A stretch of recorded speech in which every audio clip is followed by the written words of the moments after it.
this book belongs to? Me.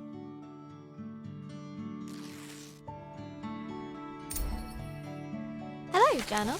Is it okay if I call you that? It's a bit formal, I know, but we've only just met. Let me introduce myself.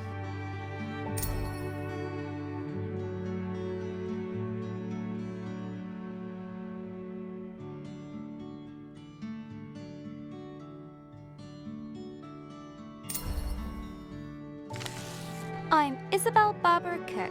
Most people call me Izzy, not Dad. He calls me Titch. He's such a numpty head.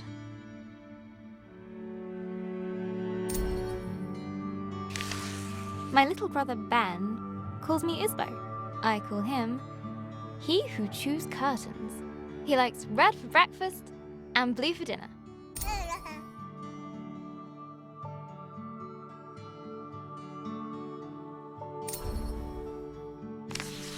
And then there's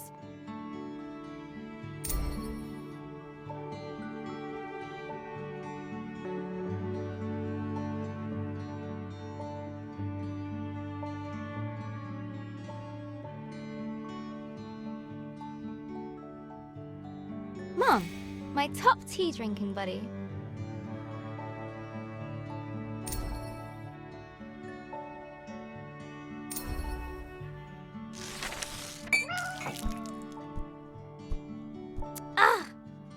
I go get my tea, and this is Pinky. I think she's jealous of you, Journal.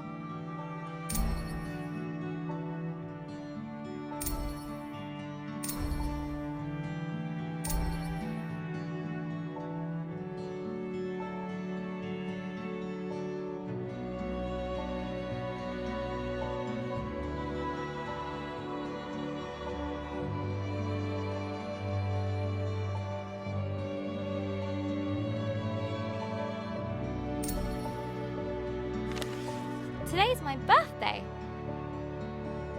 Dad made his best cake. Mum and Gran started the singing. Ben gurgled along. I blew out the candles.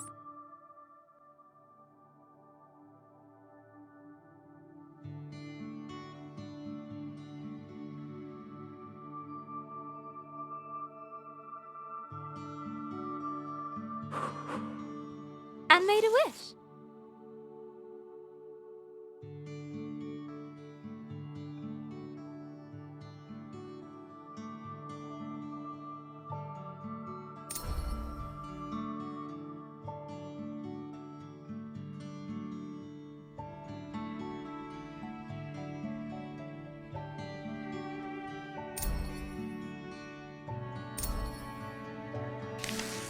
Since I was little, I've always dreamed of becoming a writer. This is where you come in, Journal.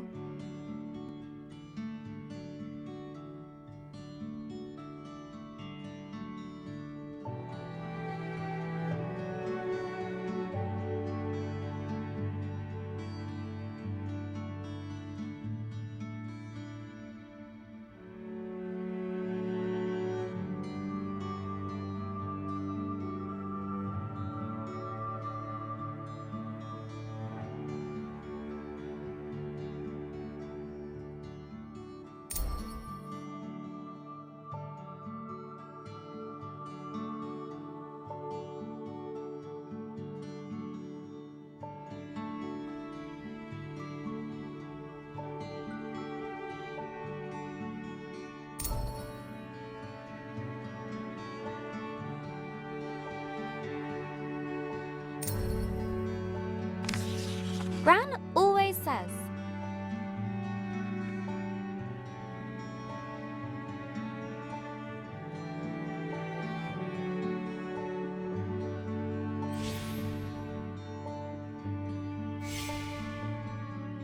a writer writes.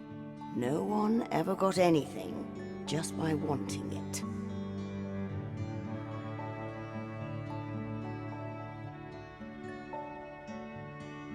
I guess that birthday wish was a waste then.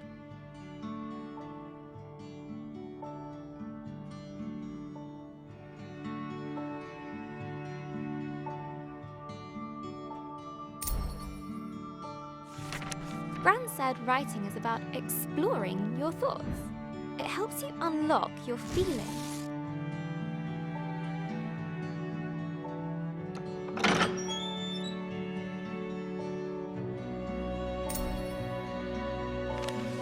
I'd like to write something that will make Gran smile.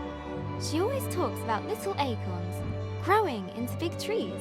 Is that to make me feel better about my height? Or about my writing?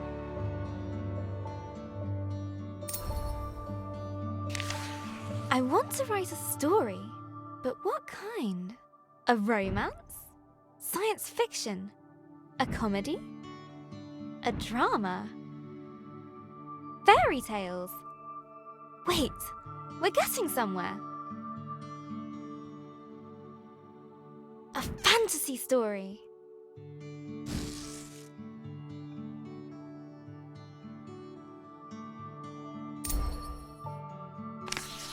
So, how do I start my fantasy story? Once upon a time. Ugh, no one said this would be easy. Again. From the top.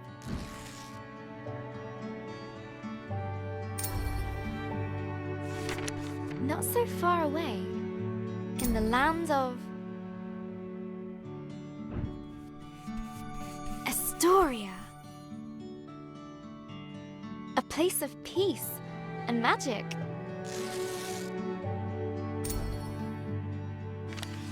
There lived a girl named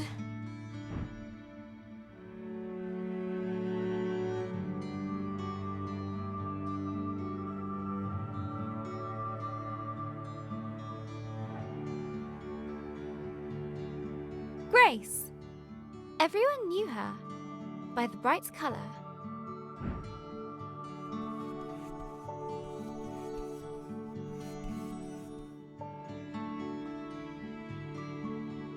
of her red dress.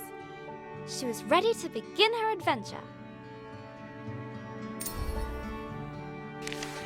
In fact, been preparing for it her whole life, for she was the only apprentice of the village guardian,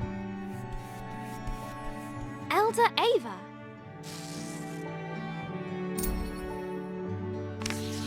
Everyone was very fond of Grace. Her heart was full of curiosity and compassion. The villagers agreed that no one was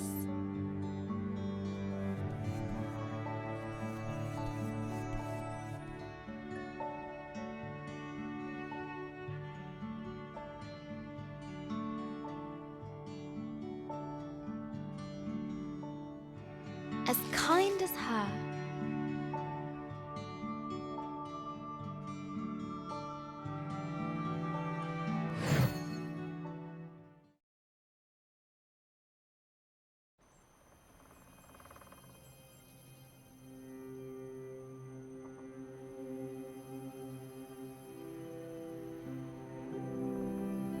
Not too far away, in the land of Astoria,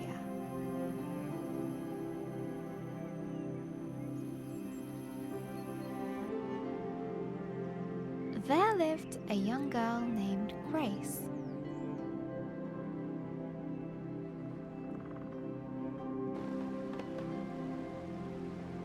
She was kind and loved taking care of the world around her.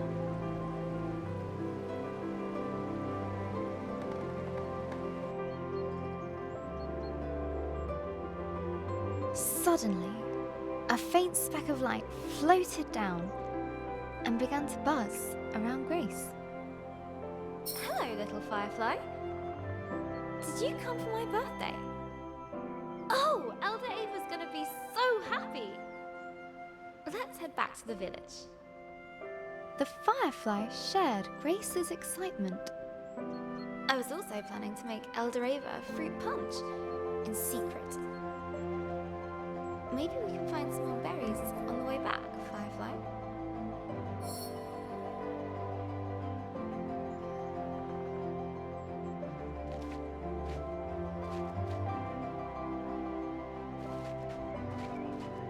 That's a juicy one. Good job, Firefly.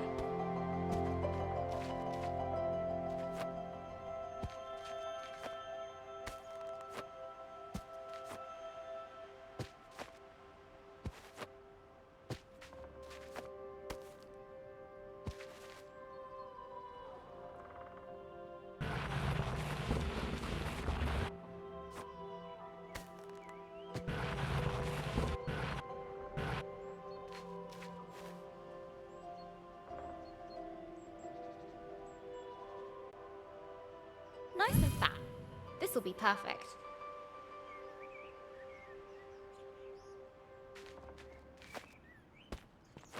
Another! Do fireflies drink punch? Come on, Firefly! The village is just a bit further down. Wahoo! I love doing that. The bridge was an old, creaky affair. Careful, Grace. Careful. Grace imagined shark fins circling below. Phew! We made it, Firefly. And... down!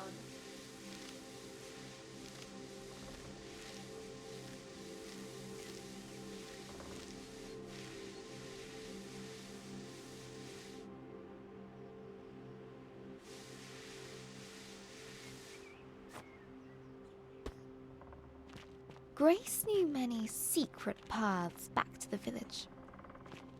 Like this one. She loved feeling the roots around her, as if the tree was giving her a gentle hug.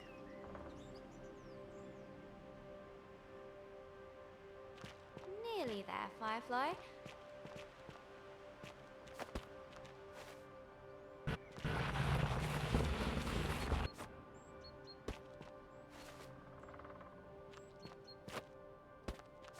Just one more little slide. Here we go! Woohoo!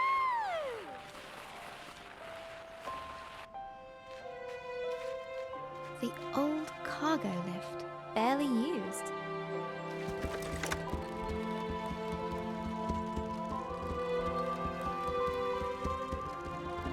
Her own secret entrance to the village above.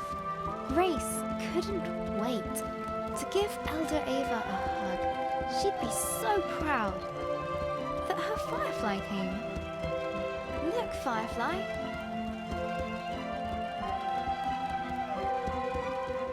Home. The warm lights and enticing smells of Elder Ava's heart welcomed her.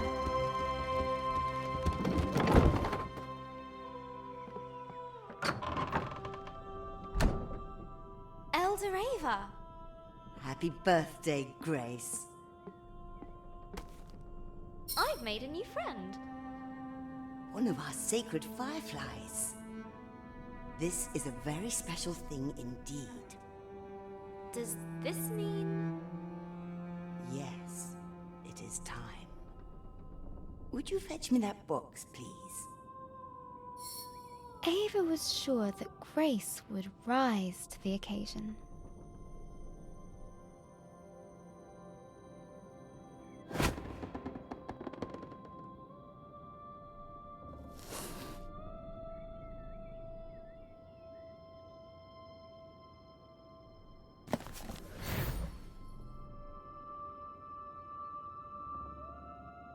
Go ahead, open it.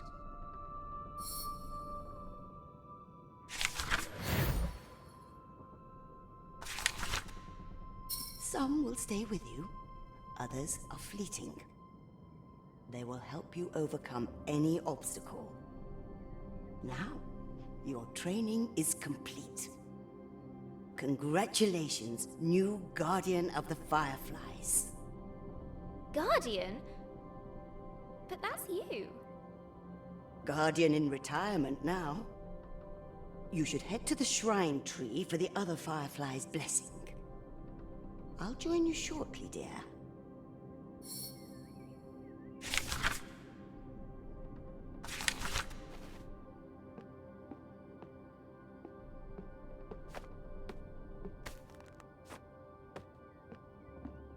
Oh, before I forget, a little something of mine to mark the occasion. Elder Ava reached inside her pocket and handed Grace a gift. Ava's favorite pendant, set with a giant... ruby! Now, off you go.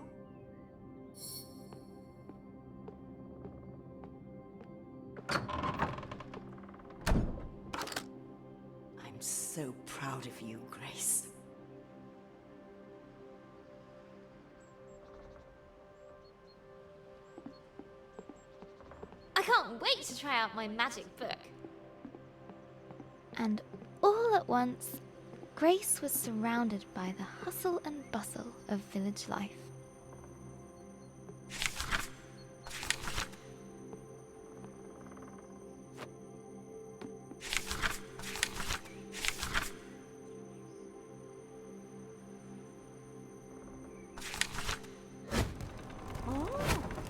How'd you do that? Wait a minute. She's got the power. She Grace must be the new Firefly Guardian. That was amazing. The best thing I've seen all morning.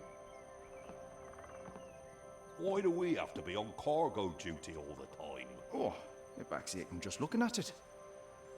Grace loved throwing stones over the rooftops, but not today. Ah, missed.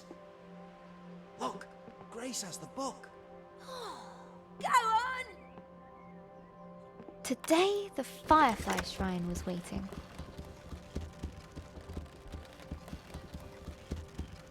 She looked over her bustling treetop village. I heard you had a bit of leaf mould. This was all she knew. Yeah, Elder Bassus gave me a poultice. Did it work? Cleared it right And up. it was home. Looks better than ever. Smell that!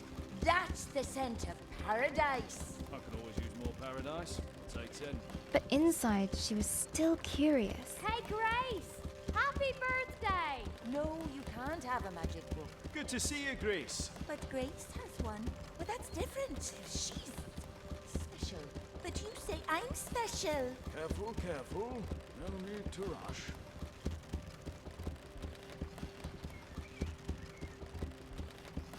About the world that lay beyond.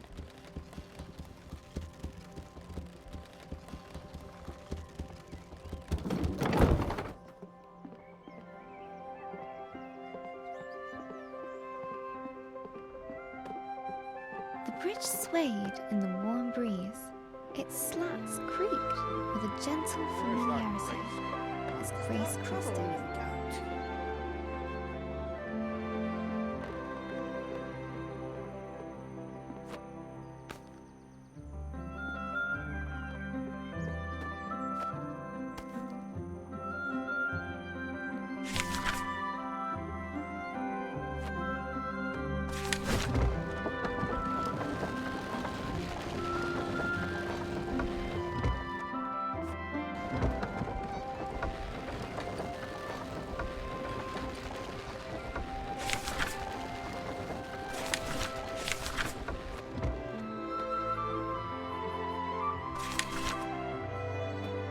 Haven't seen that book for a while, Grace. You off to see the fireflies? Let me get the gate.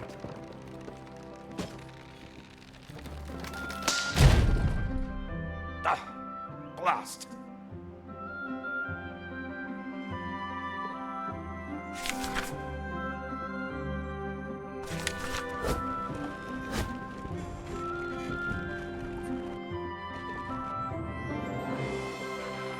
Grace couldn't wait to see the fireflies. Soon they'd bless her as new village guardian.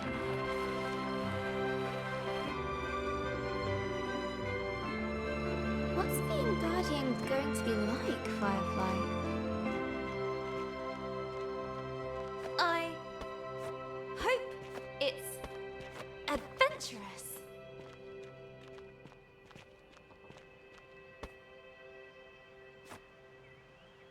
Let's swing into adventure.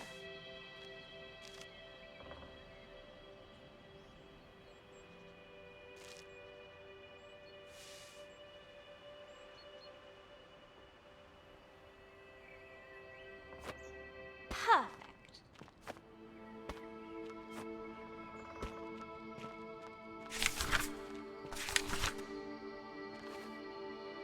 Grace crawled through the dank, dark tunnel.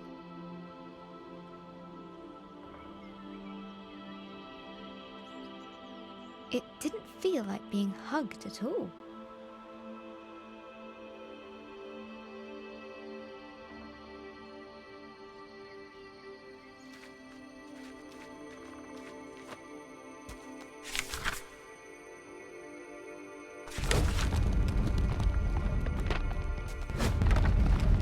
the rocky cliff face posed no challenge to her now.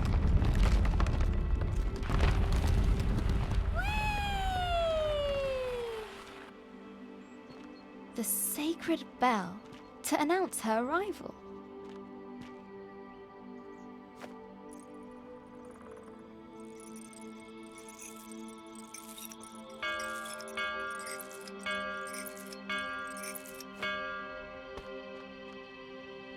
At last, the tree was in sight, home to the fireflies, whose ancient energy kept the village safe from harm.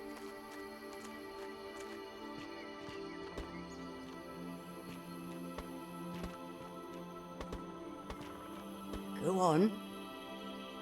Show them what you can do. That's it! They're accepting their new guardian. At last, I can get a lion. Glowing light surrounded her, a timeless energy that birthed stars and forged suns. Now she was part of it, forever. And so Grace became the new Firefly Guardian, but her biggest adventure was yet to come.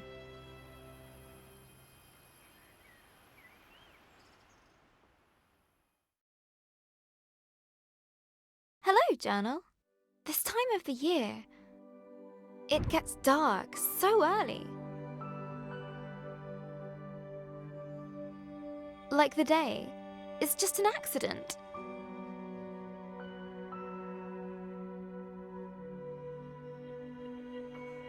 And the night is how the world really works.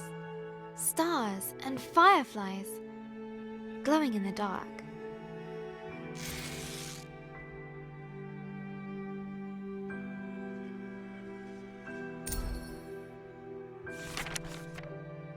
I've never actually seen a firefly. Do you think that matters, Journal?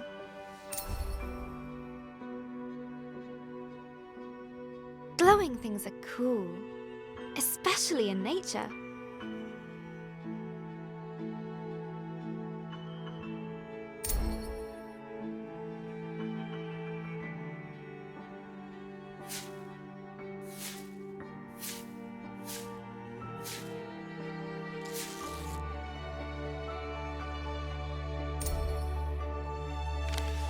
On holiday in Wales, Gran and I would go to the beach and look up at the stars. But one night, we looked down instead. The stars were shining in the water. It was like the sky got flipped upside down. We took off our shoes and socks and waded into the water. As we walked over the pebbles,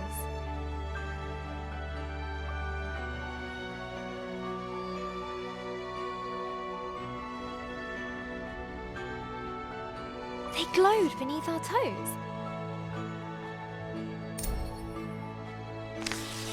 Gran said it was called bioluminescence. Tiny plankton in the water being moved back and forth by the tide.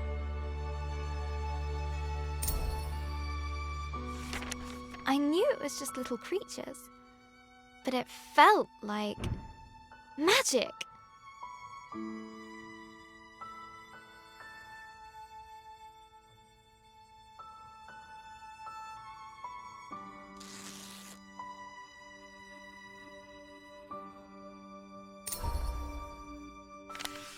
I got up very early the next morning.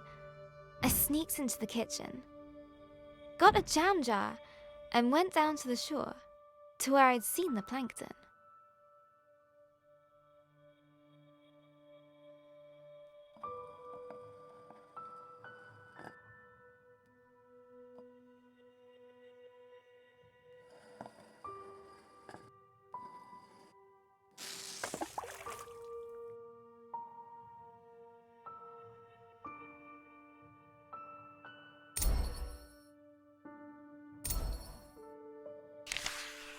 That evening, I was so excited. I carefully put the jar on my bedside table.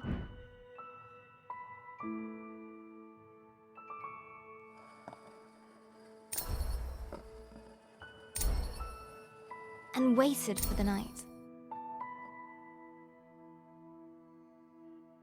But it didn't glow. I was devastated.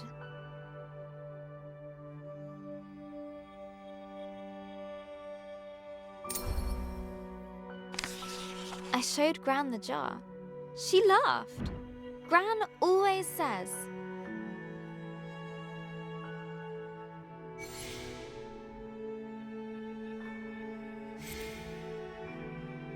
You can't put a cork in nature.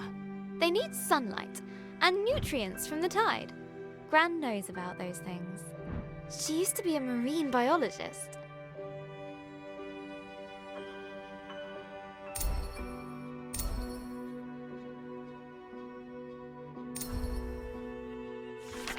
Gran bought some special algae that would grow at home.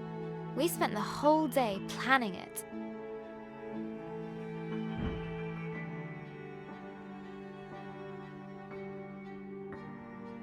Lights, corals, a house, pebbles, sand, water, company, glass stones.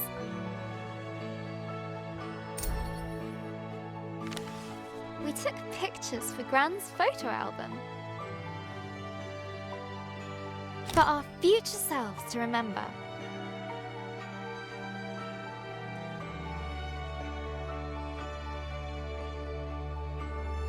How the tank took ages to fill.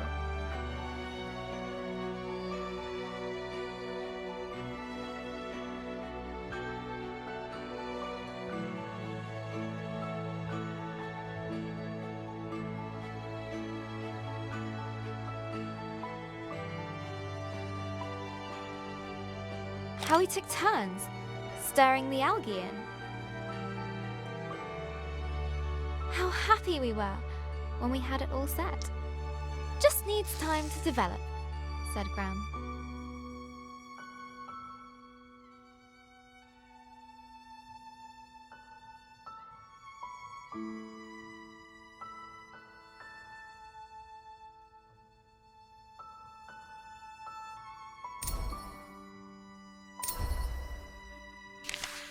After 6 days, the algae was ready. I put the tank on my desk and ran my finger through the water.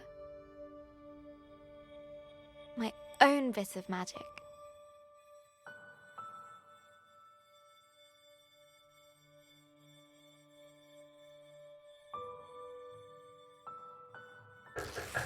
Izzy.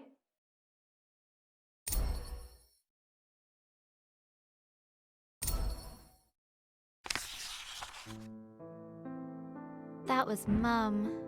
She just got a call. She has to leave now. It sounded really bad.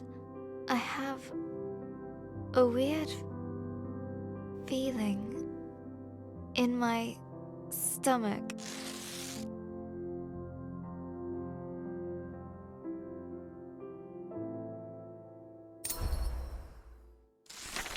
Something I don't know how to deal with. We just heard that Gran has had a stroke. I don't want to believe it. I can't lose her.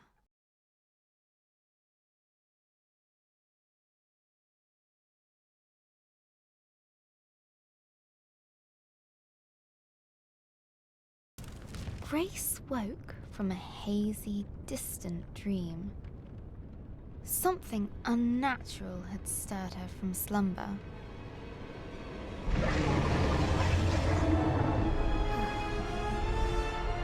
What's that noise? Eldoreva?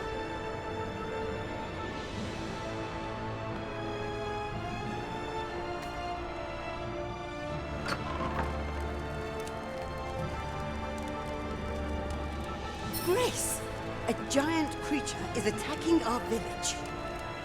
Attacking? I thought the fireflies protected us. There must be something wrong.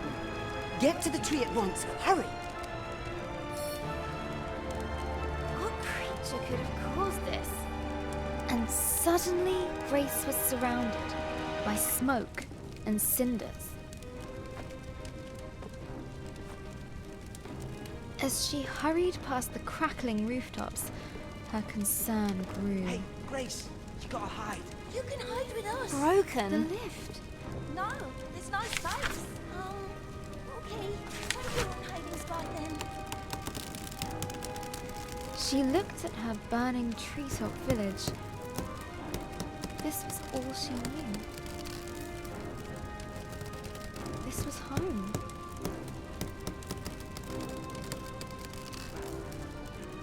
She needed to get to the fireflies.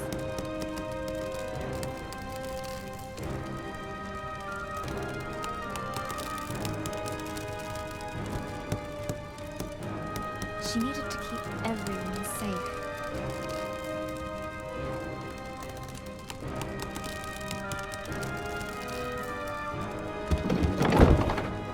Please, Grace, help me out. I'm trapped into this thing. Oh, thank you, thank you. Never thought I'd be so glad to see my feet again. No, no, no. I need to get to the firefly tree.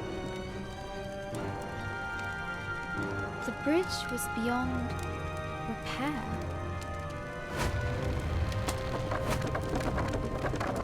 Okay. One step at a time.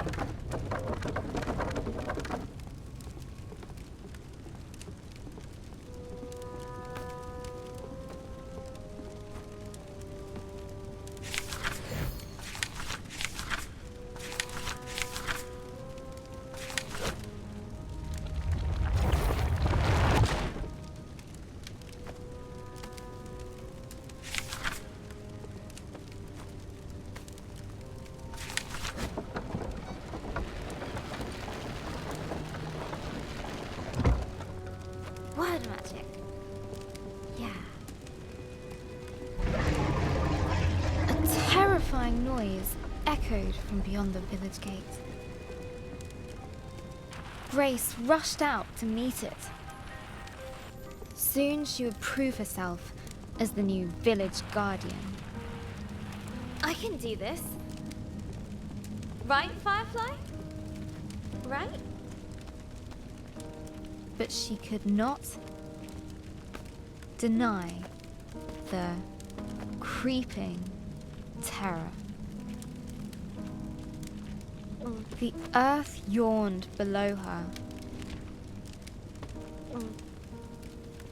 The earth yawned below her.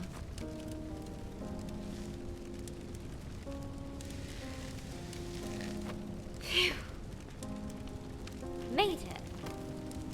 That was scary.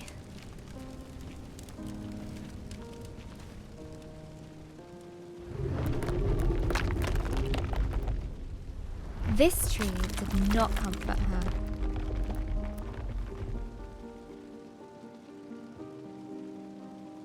It was as scared as she was.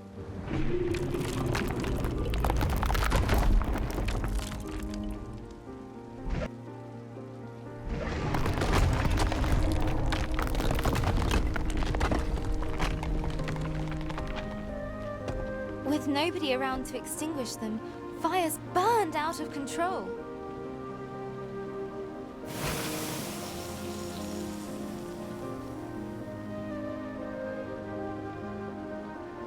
Some words will stay with you, others are fleeting. A strange blaze crackled ahead. Is that fire? I've never seen a flame like that before.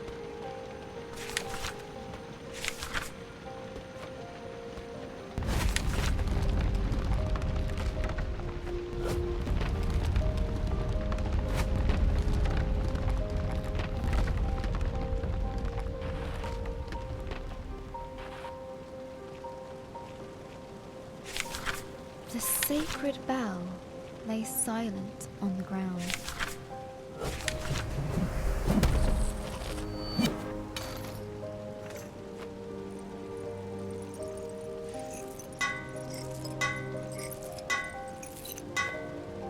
Nearly there. Oh no. No, no, no. Where are the other fireflies?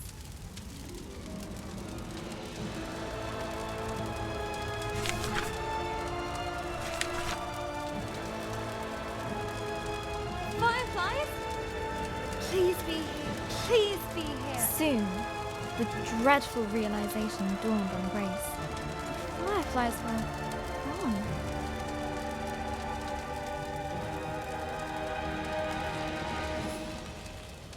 A new determination rose in her. She would find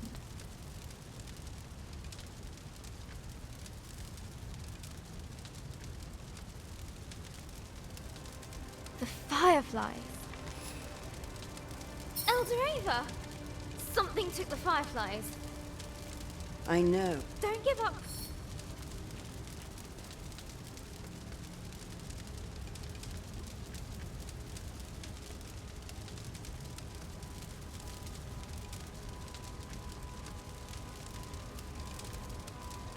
I'll make everyone better. I promise. Go, and may the love of this village guide you. Always. Grace took a deep breath. She knew what she had to do. She was the guardian. She would bring the fireflies back home. The earth could fall away beneath her, but she would not be stopped. This further than she'd ever been before. And yet it was exhilarating, wondrous, and terrifying. Fear was at her side, and hope in her heart. But things were about to get worse. Much, much worse.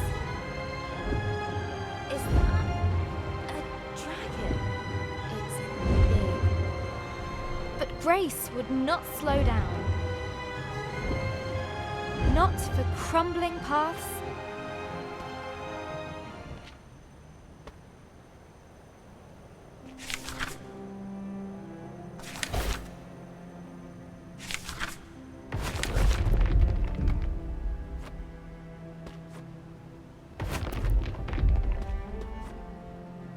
Not for giant monsters.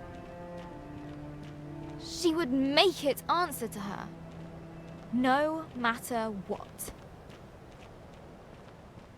She would catch the dragon. No, wait!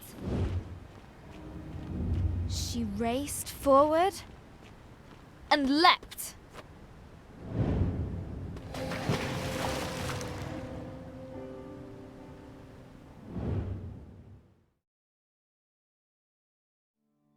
Hello, Journal.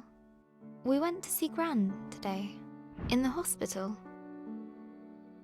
It looked like a big grey fortress.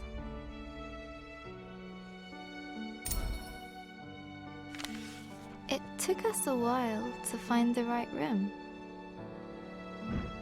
Dad let me open the door.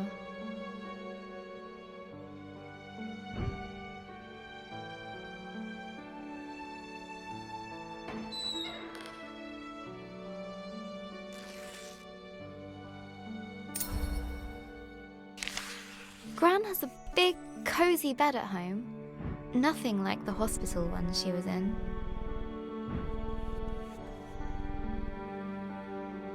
Lying in there, she looked so small.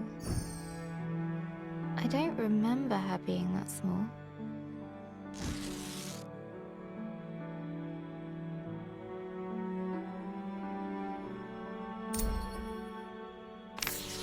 Gran's eyes were open, but she struggled to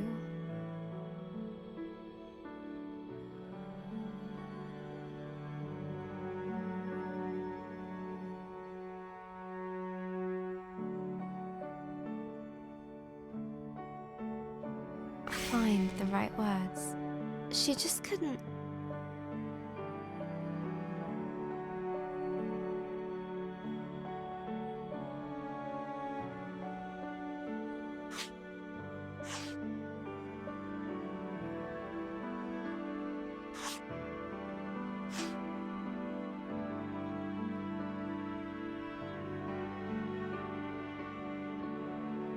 Speak properly. The doctor said it was called dysphasia. It was caused by the stroke. She's usually so talkative, but now she kept stopping.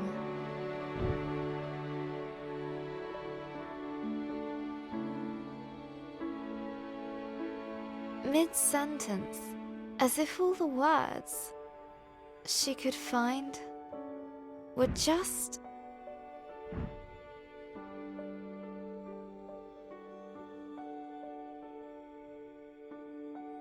out of reach. I could see it really frustrating her.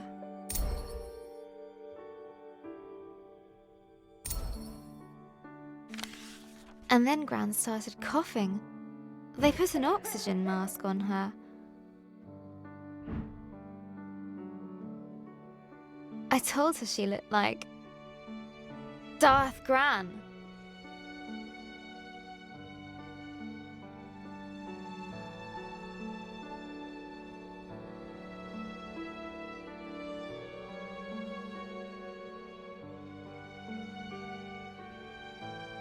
She smiled at that. That reminds me of Gran telling me how she took Mum to the cinema. A long, long time ago, when Mum was my age. A Gran story! Gran and Mum went to see my favourite movie. Mum fell asleep, but Gran fell in love with it. When I was little, Gran would show it to me. On a battered video cassette, Gran would laugh at the robots and guess a funny smile. Whenever the scruffy-looking smuggler showed up, we'd watch it until we could quote all the best lines. We laughed a lot. Once she gets out, we're gonna watch them all over again. And when the next movie arrives, Gran and I are going to go to the cinema. Together.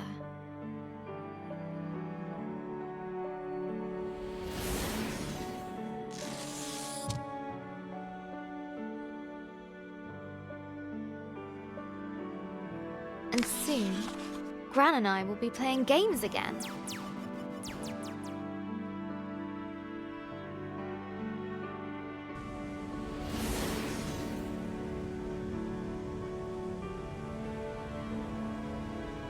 I can't wait! This time, I'll beat all her high scores. For sure.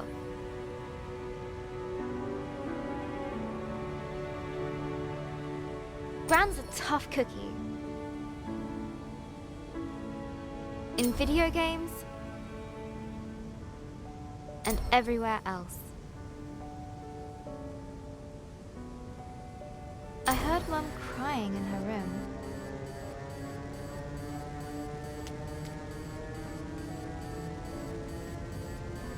I've never seen her cry before.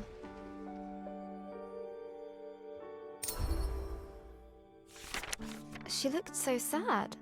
I didn't know what to do. So I made her a cup of tea.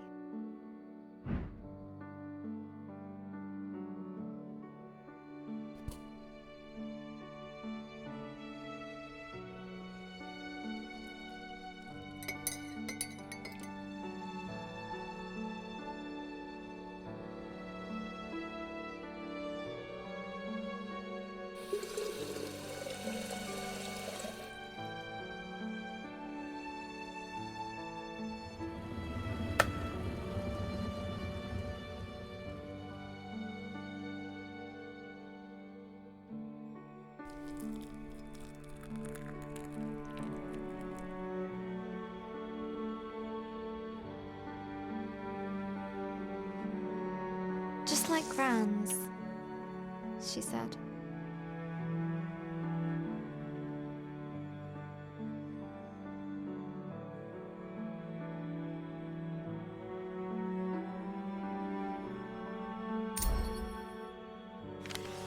Mum said Gran was getting tired.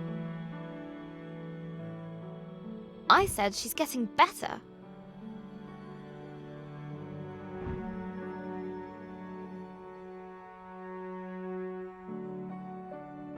Mum said she felt helpless.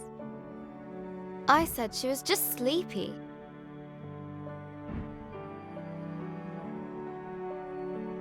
Mum said Gran's going to... I said she's going to be fine. Everything is going to be fine. All you need is a leap of faith. Will Gran still be Gran after this? Of course. She'll be fine. Fine! Gran is going to get better, right? Mum was so worried. What if... Got to keep positive. Mum needs me to. I'll show Gran my story. Mum as well. They'll enjoy reading it. I hope it helps. What else can I do? I just need to finish my story. So, where were we? After the dragon attacked the village, Grace set out to find the fireflies, leaving Elder Ava and her village behind. Her journey took her to a vast desert with a guardian who guards it because it is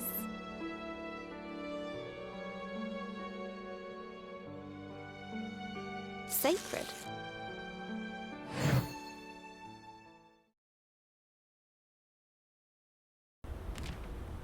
Grace had pursued the dragon far, far from home. The desert spread out before her. Dunes rising and falling like a sea of gold. Timeless and bewildering. A glow in the sand. I'll get you safely home, my little friend. Another firefly escaped from the dragon's grasp.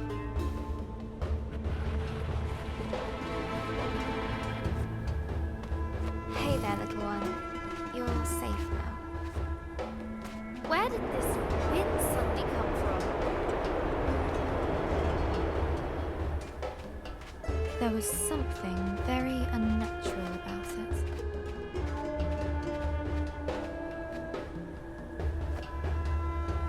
Woohoo!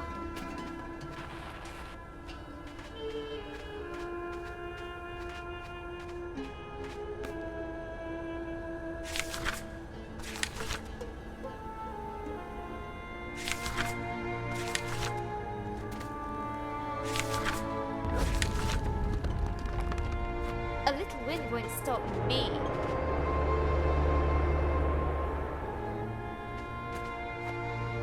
Can't close mouth. Hold on, fireflies. Hold on.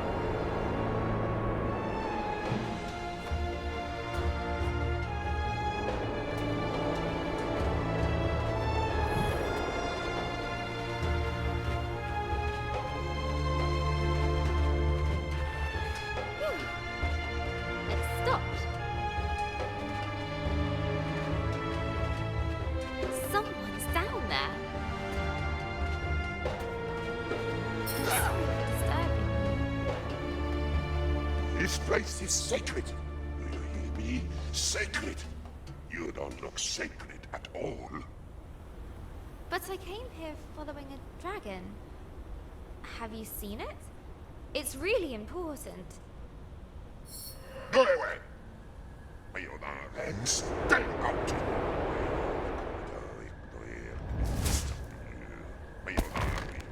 But Grace's will would not break that easily.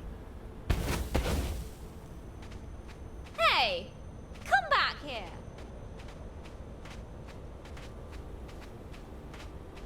I really need your help. I said go!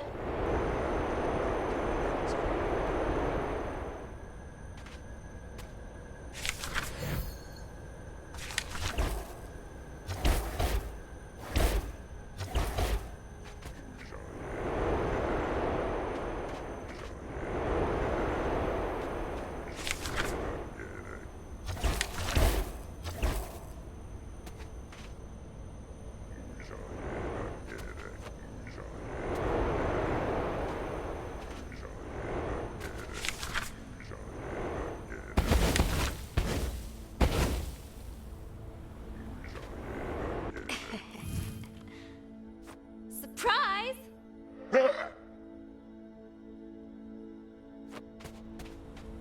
Really? Who does that big bag of wind think he is? Look, whoever you are, Go away! I can't. I have to find the... Go away!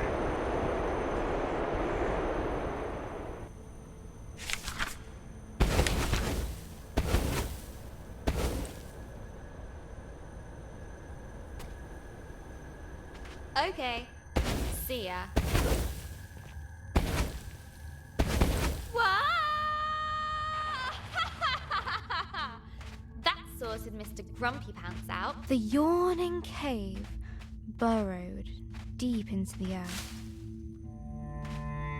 Home to wondrous life. Easily scared.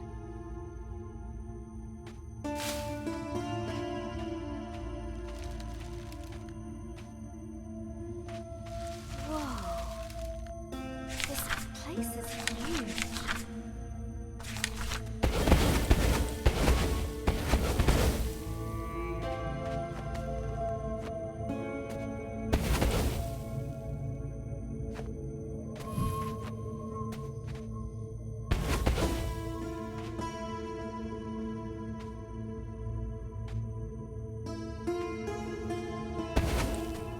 Grace felt like an explorer.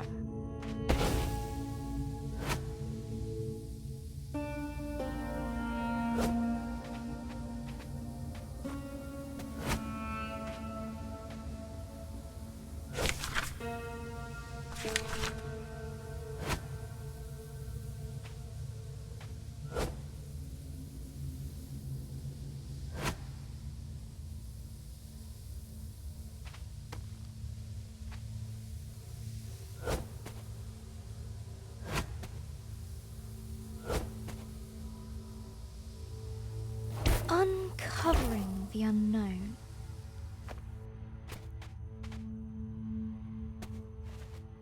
Far below the rolling dunes.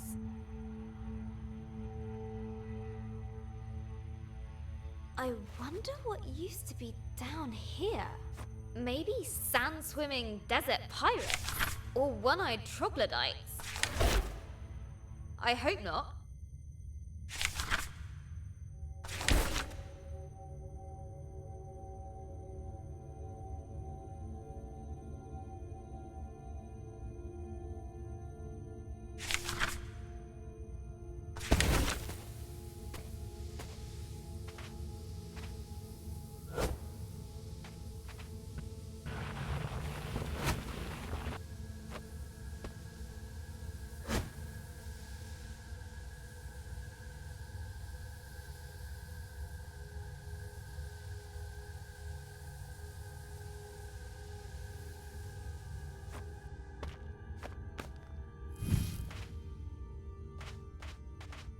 Interesting.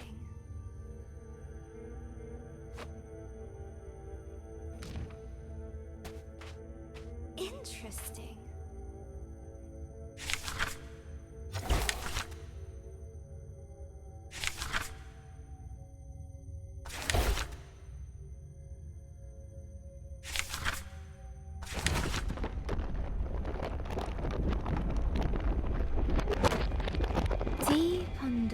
desert sands, Grace found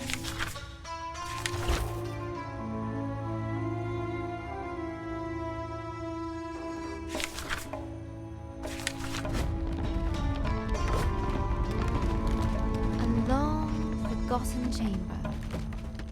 The plants recoiled at the sound of her footsteps.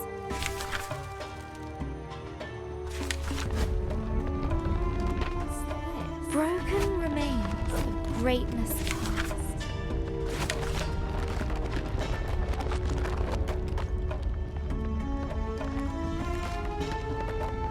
The silence of the ages filled the air.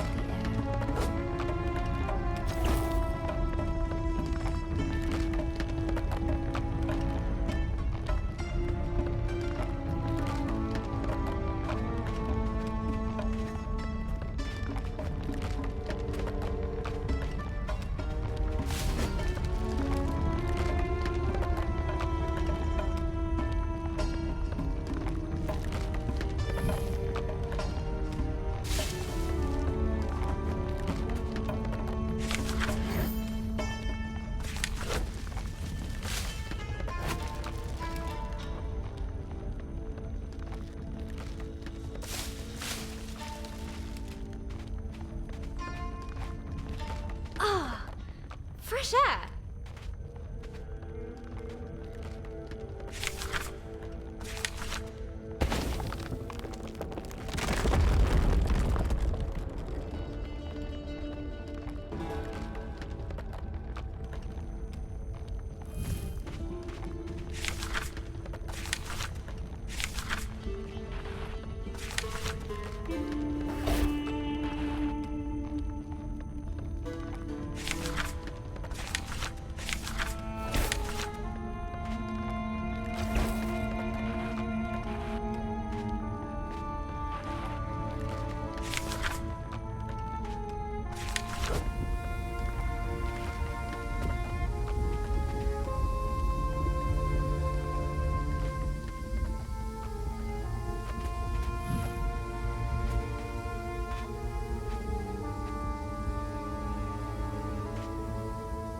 A familiar, foul-tempered voice drifted down to Grace.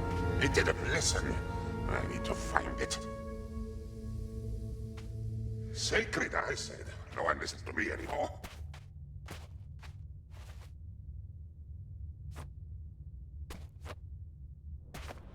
Ah, you.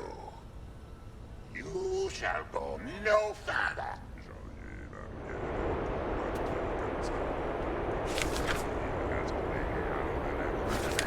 Oh, please shut up. Ha! Word magic. Grace had disarmed the djinn. His fury was great. Fortunately, his voice was very, very small. But the Desert Guardian would not let it rest.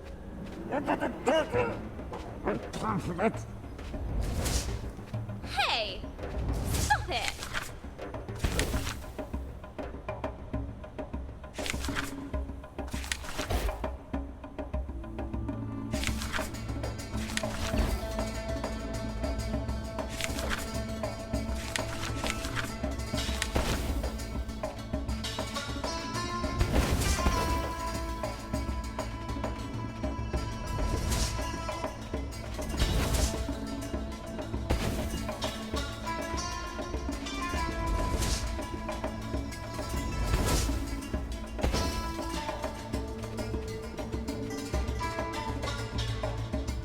I need to find the dragon!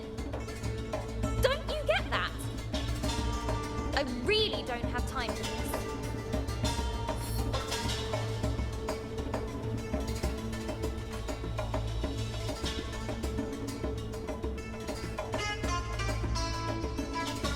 That's it. So long.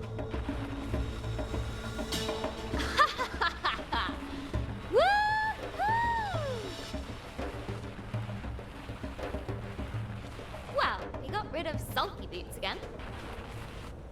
Now, what's all this?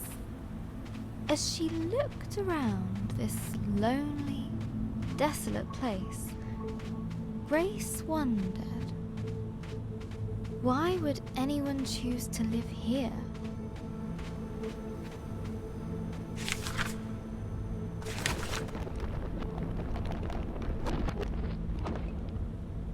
There had been people here, once upon a time. What happened to them? Who were they?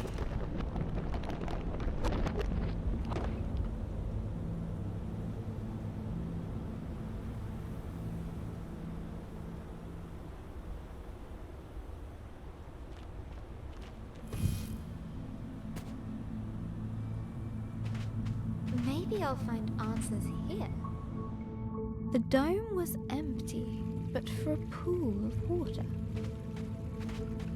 An inviting place to rest.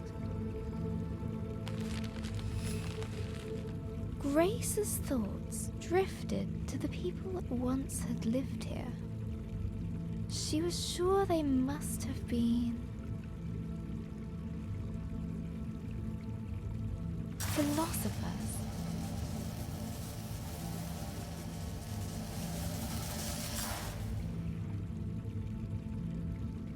A distant roar roused Grace from her thoughts.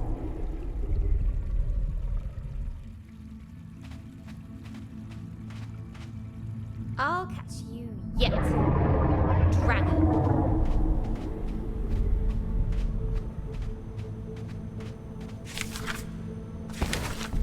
The ancient statues toppled before Grace.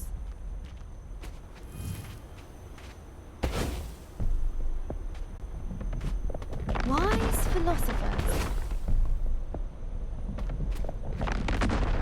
pondering life's mysteries. All before me.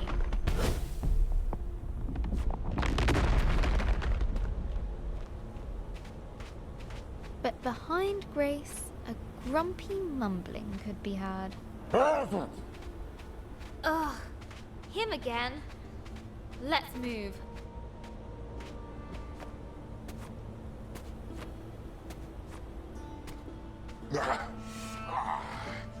That's better. I do the magic around here. The Desert Guardian was frantically looking for Grace. Stop hiding from me.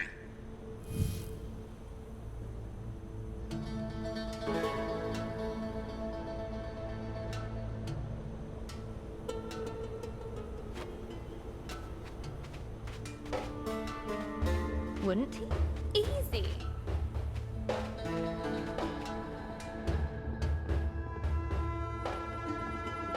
Despite the darkness, Grace's hope guided her.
must leave. It must. They mustn't know. Well, now I'm curious.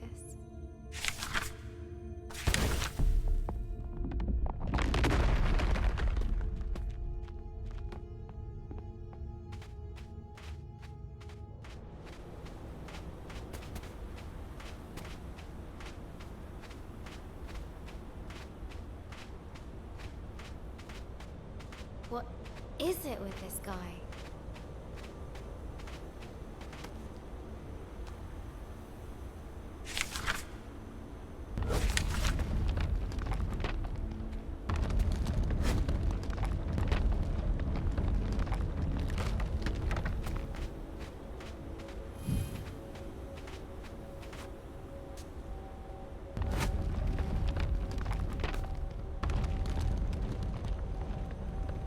They mustn't see.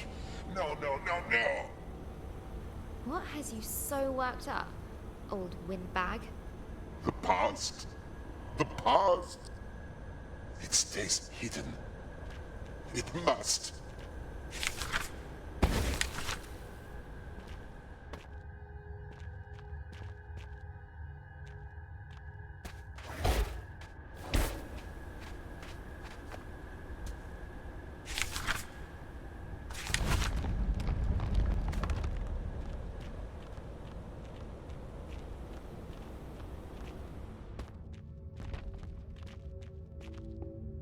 Oh, the old days. So little left. Best forgotten. Look, whatever it is you don't want me to see, I'm sure we can... No, no, no, no. You cannot go further. Back! How can I get him to listen? Would she break the Jinn statue? Or repair it?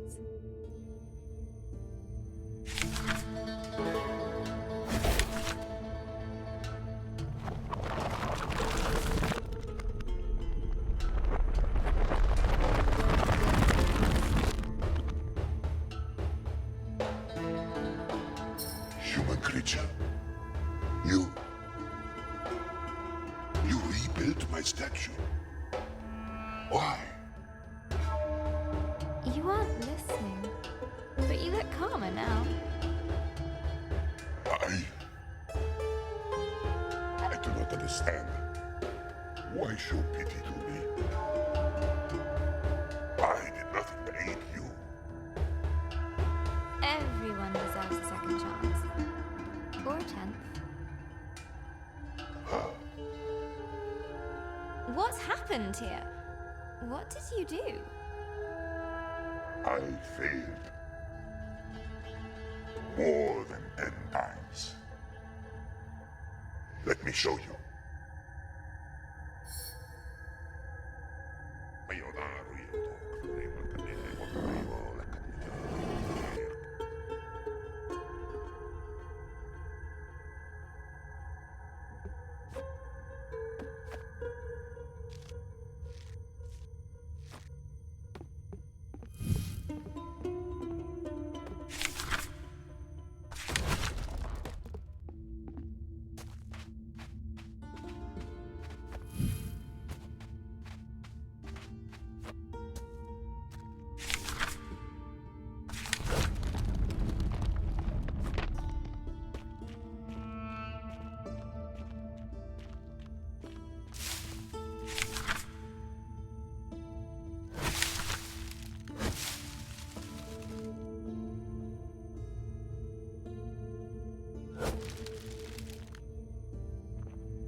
I was once worshipped here.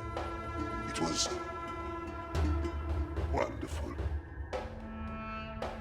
But I grew complacent, arrogant. They warned me that great dangers were coming. And what did you do? Nothing. I believed that there was no danger I could not thwart. I was wrong. They paid the price. My being here must have brought back painful memories. That is as it should be. To feel something, even pain, after all this time. For that, I thank you. I don't need your thanks, but I do need to know if you've seen a dragon around here. It has come and gone. But there is something you should know about that beast. What was that?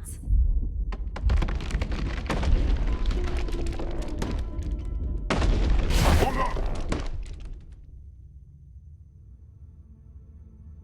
Fall softly, my friend.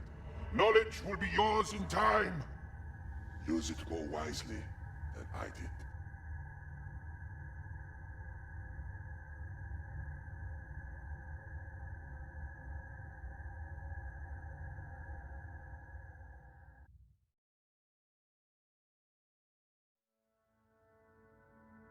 Hello, Janel.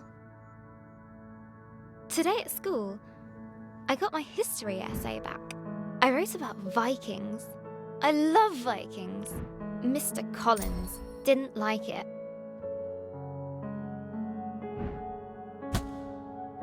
I won't be showing this to Mum.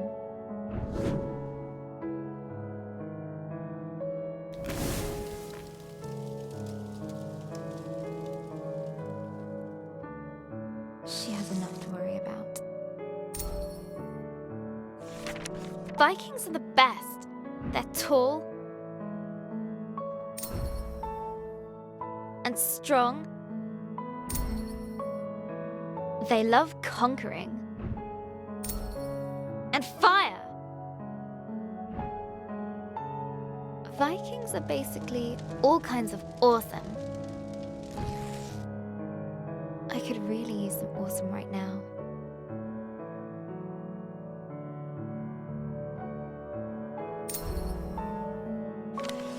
I got her old photo album out. I wanted to see Gran like I remember her when she was awesome.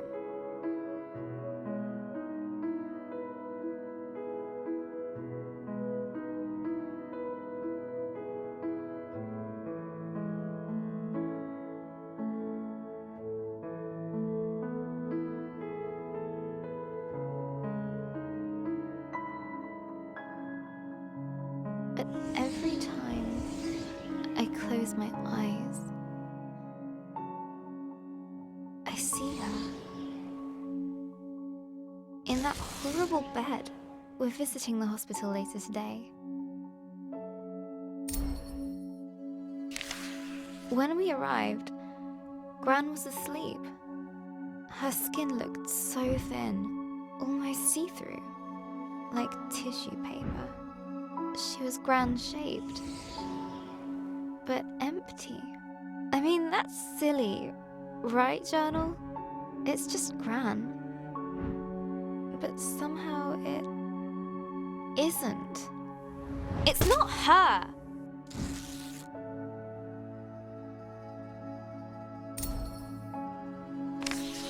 She woke up after a few minutes, but it didn't seem like she knew who we were. Why? Why is this happening? Why her? It isn't fair. Why, Journal?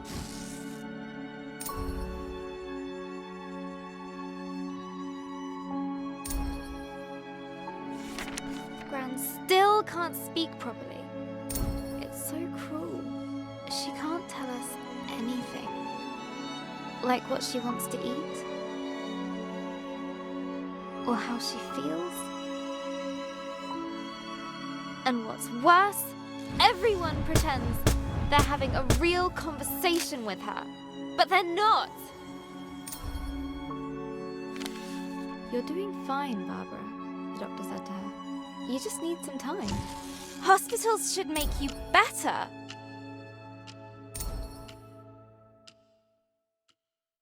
She's so ill now.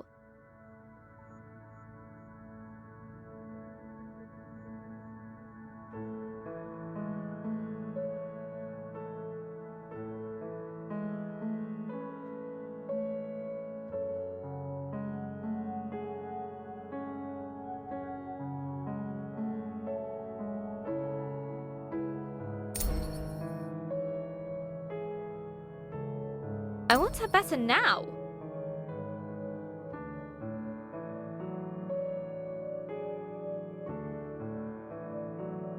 Just wait. Time is a healer. I thought that was his job. I wish I could help her. It makes me so mad.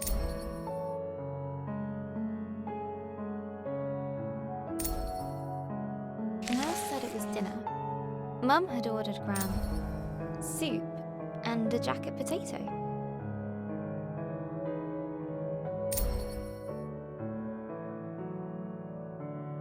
But when Gran tried to eat by herself, she kept dropping her cutlery.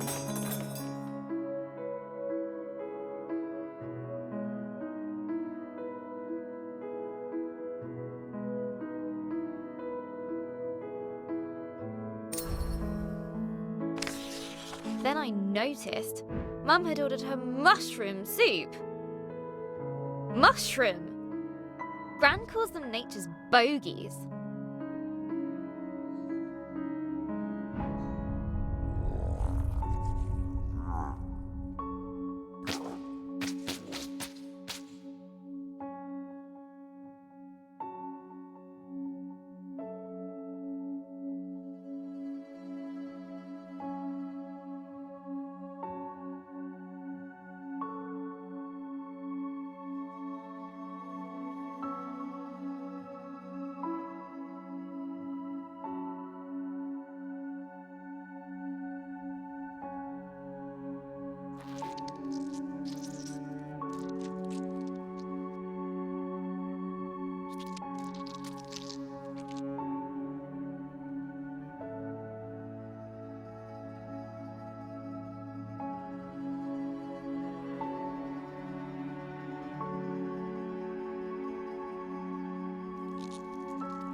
I reminded Mum about the mushrooms.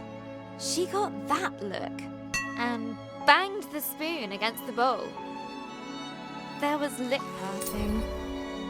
But looking at Gran, I had to help her.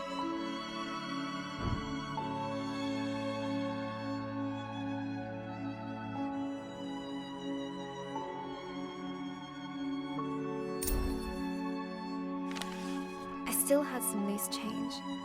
So I ran down to the entrance hall, where I'd seen a vending machine on the way in.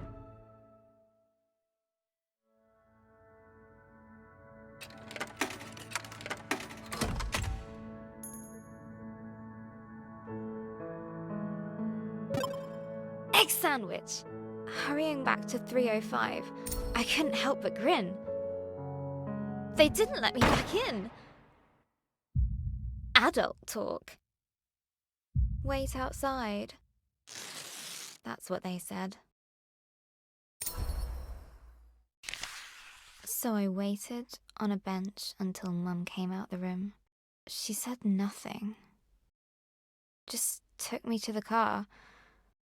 We didn't speak a single word. Not at the car park. Not during our drive home.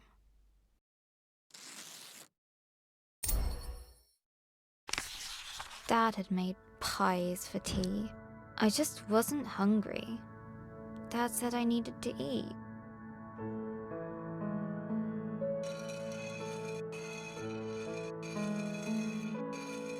I said if Gran wasn't going to eat, neither would I. He sent me to my room.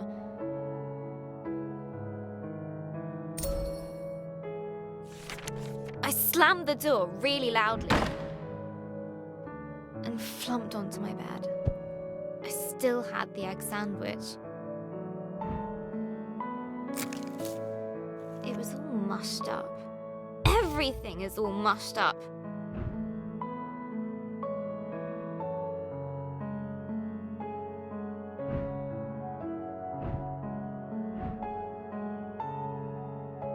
Dad is mean. doesn't care. And Pi is stupid.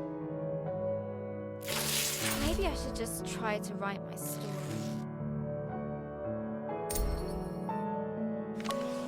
Let's see. Last time, Grace was plunging down into the dark below, but the Djinn's spell slowed her fall. Down and down she went, tumbling, helpless. Then and there, Grace started to...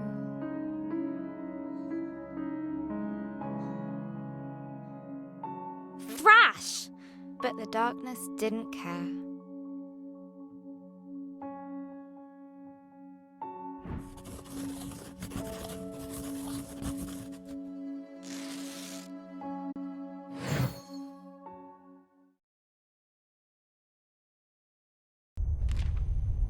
As Grace hurtled through the darkness, her helplessness no longer made her feel scared.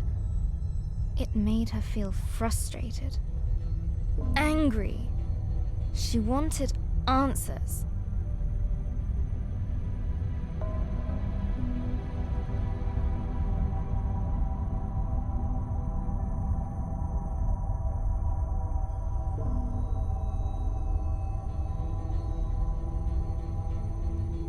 The Djinn's magic gently released her into the unknown. Now where am I?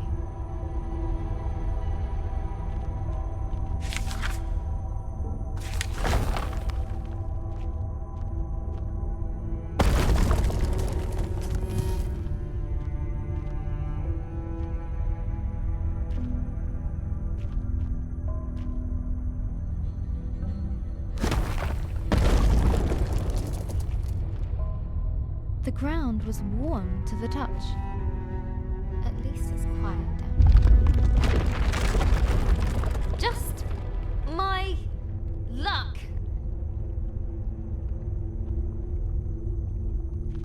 And what's that? Molten stone. She'd seen nothing like this in her forest home. I really miss the folks back at the village.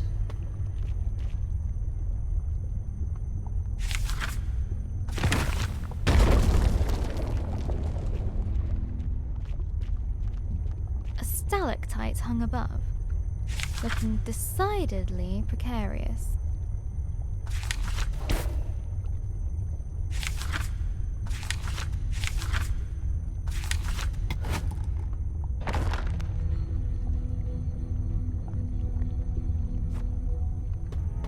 None of this seems welcoming. None at all. Careful! What is this?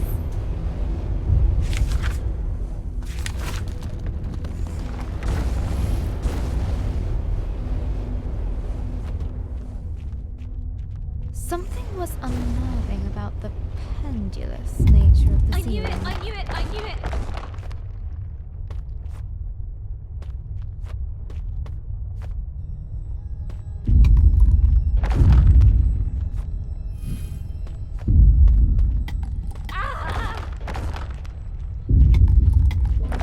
This is ridiculous!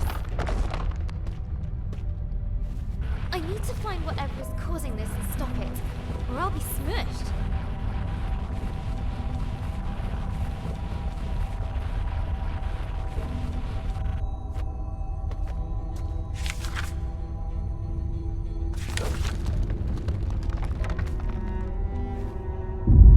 As the sound got closer, Grace realized she would soon face its maker.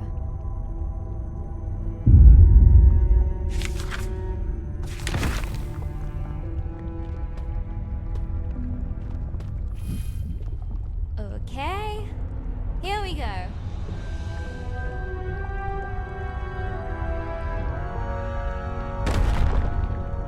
Fire and flame wrapped her form. Hey! Stop that! You'll bring the whole cave down. But the giantess just kept on pounding. Ignore me. It's not like I might die over here.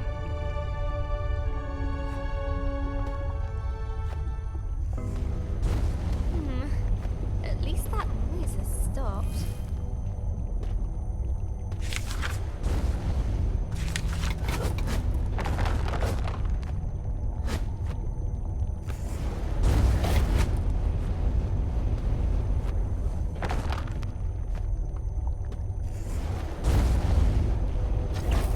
The lava gently bubbled, as if to mock her lack of progress.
The lava gently bubbled, as if to mock her lack of progress.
The lava gently bubbled, as if to mock her lack of progress.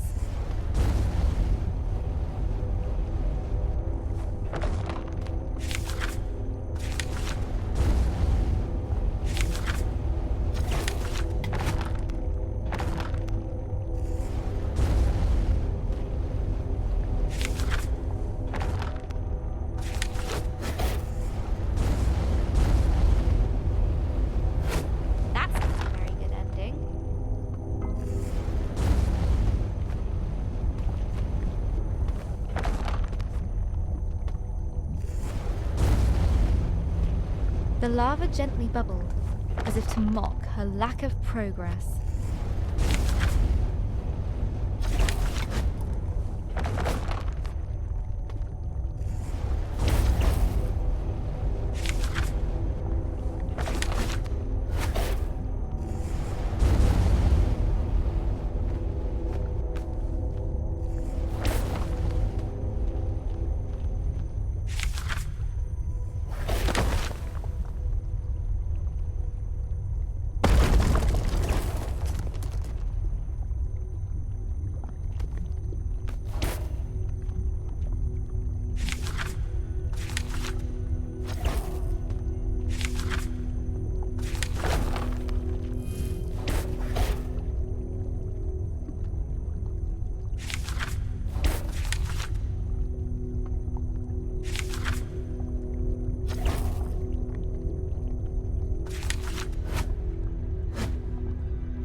not what happens.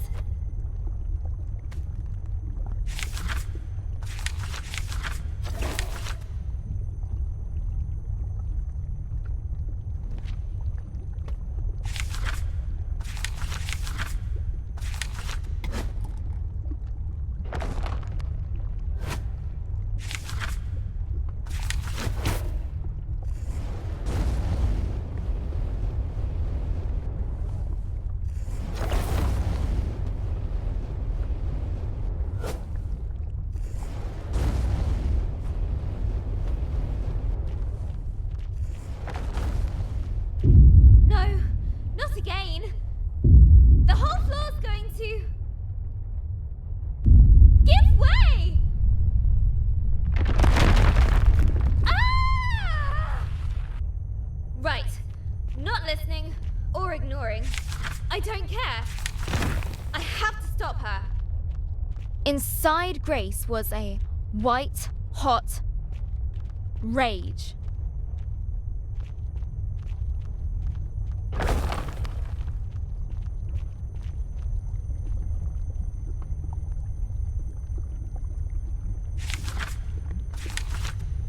Hey! You!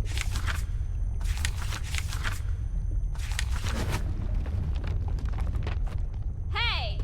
Whoever you are! You nearly killed me! Hey! Are you listening? Leave me alone!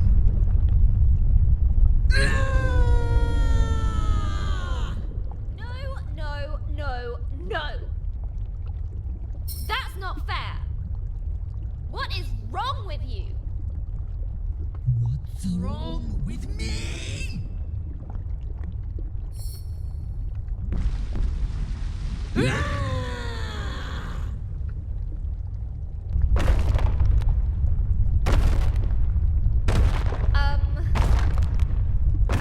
might have overdone this.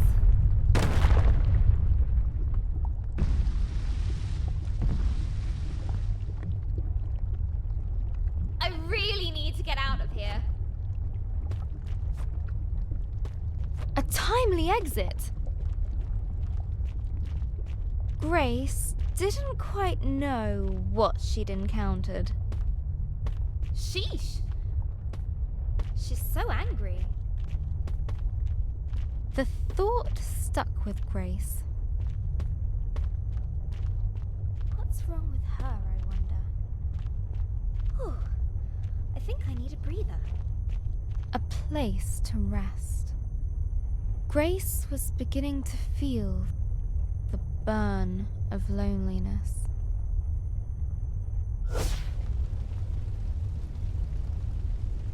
Ah, better.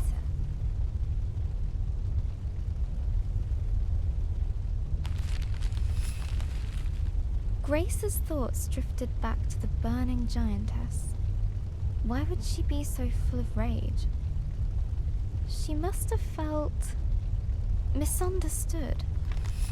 She smashes stuff because no one understands her. I get that.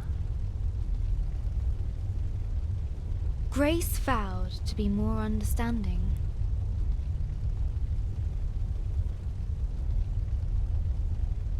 If they met again.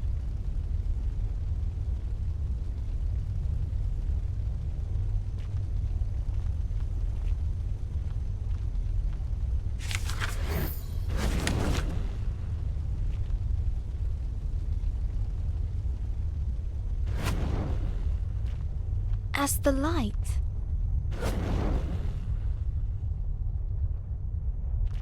pushed back the darkness, a heaviness lifted from her heart.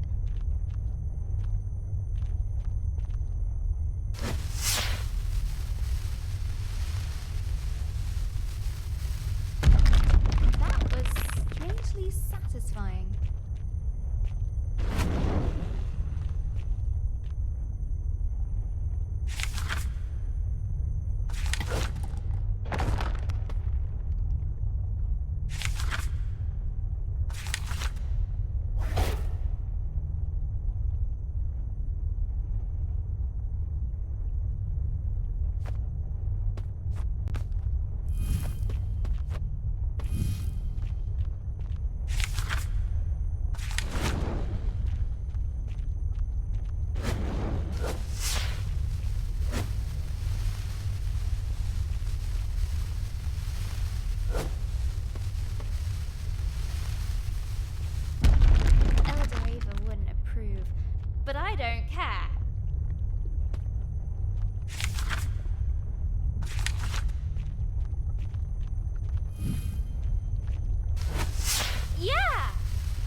Grace was adrift on the current.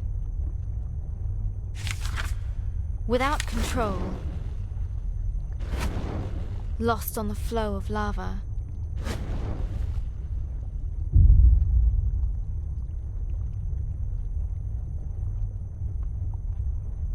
It would take her where it wished.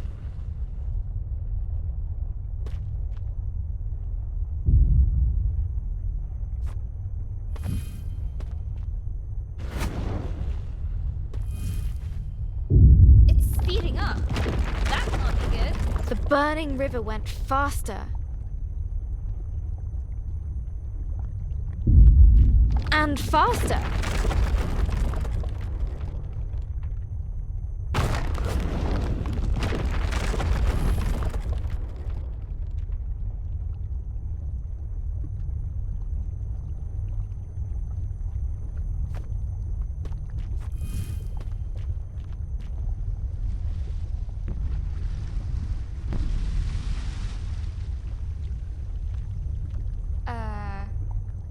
Okay, Grace.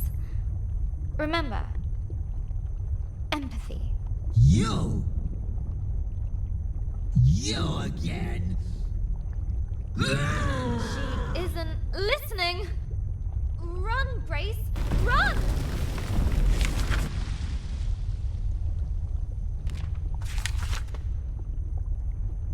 She isn't listening.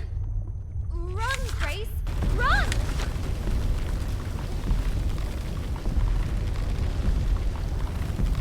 Thundering steps shook.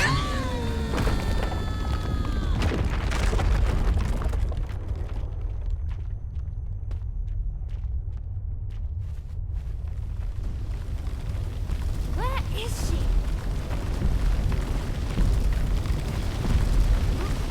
Right behind me.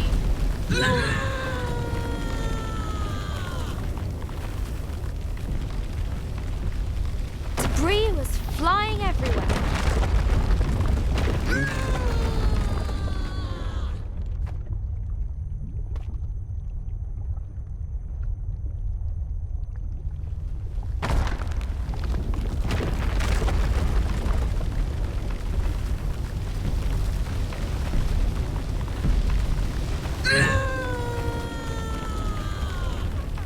Freedom.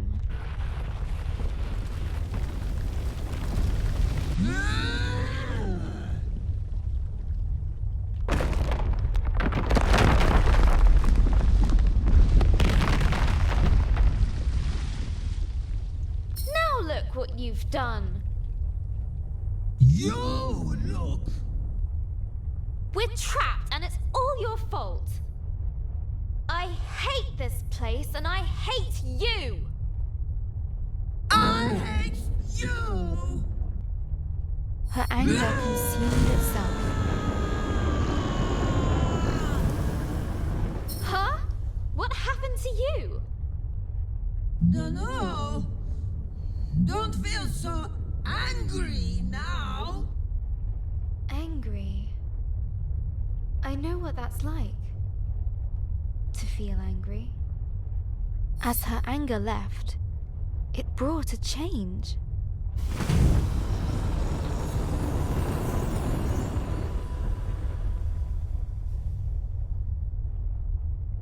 You did it again. Lump's anger gone. Lump? Nice to meet you. I'm Grace. Sorry I was so angry. Lump's sorry too. Lump scares Lump when Lump's so big.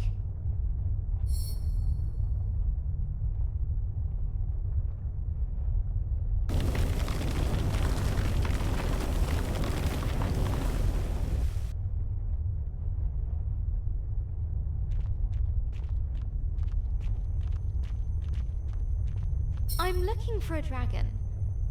Have you seen it? What? Dragon? I'll show you. But first, we need to get out of here.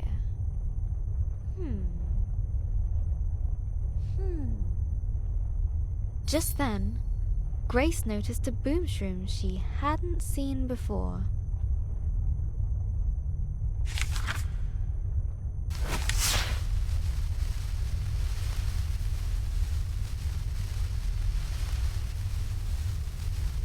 We did it! We're free! Free!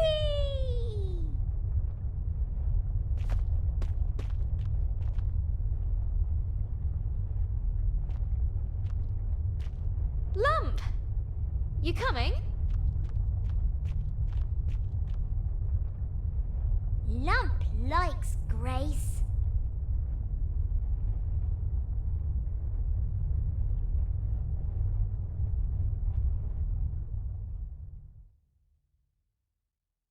Hello, Journal. Today, Sarah at school told me her granddad had a stroke too. His mouth went lopsided, and he spoke a little funny. Now he mostly sits around, watching the telly.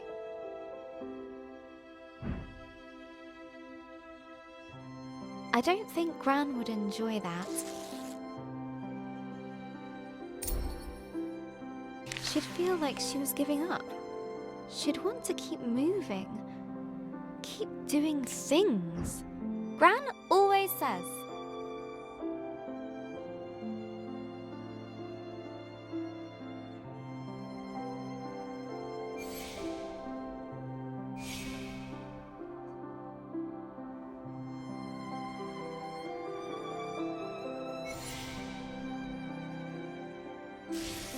Give the world your kindness, and it will return it threefold.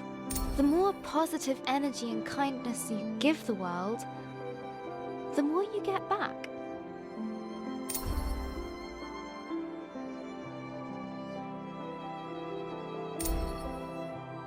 When Mr. Parry's lawn got too high, Gran cut it for him. For the community centre meals, she baked cakes.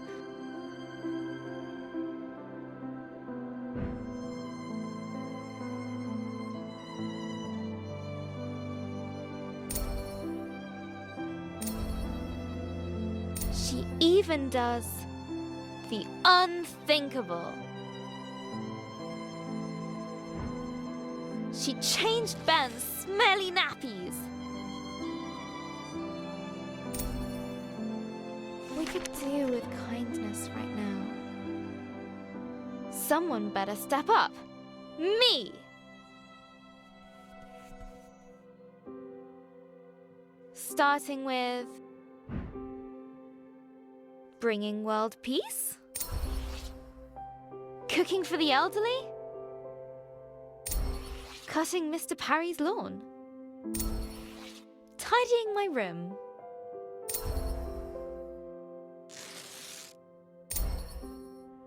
Bringing order to chaos. A mighty struggle needs a suitable tagline. It's tidying time.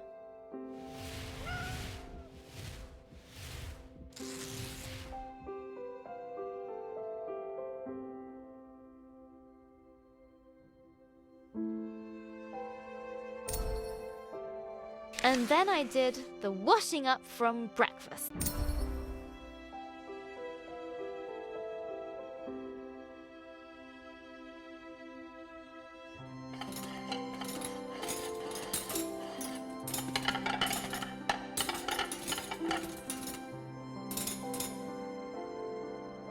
Dad said,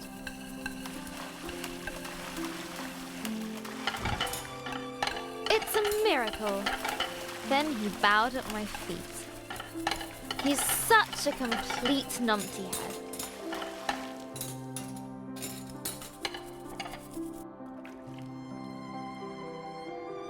But it made Mum laugh. And when we got to the hospital later, Gran was sitting in a chair and looking out the window. She was smiling. So all the things I've been doing have been working. I just have to do more.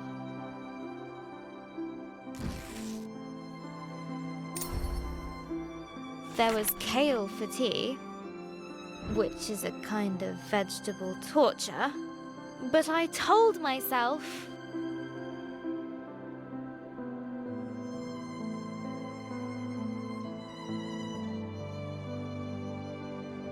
that if I could eat all of it, then Gran would be even better tomorrow.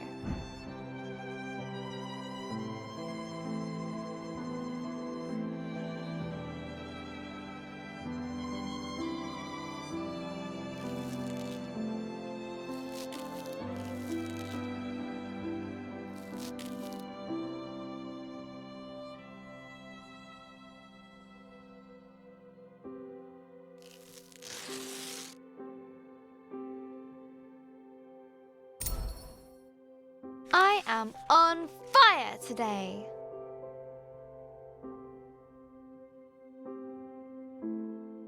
I ran up the stairs, 2 at a time, just to top things up.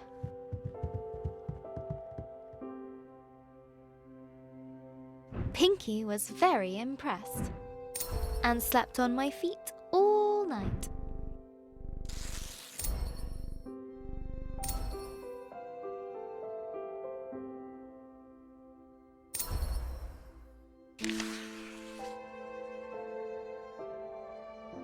Hello again, journal. I couldn't sleep. I guess I felt a bit silly. I mean, who cares if I eat my kale? Well, Dad, maybe? But does any of this really make a difference? It's just, if there's a sliver of a chance, it actually does. I want to believe in it.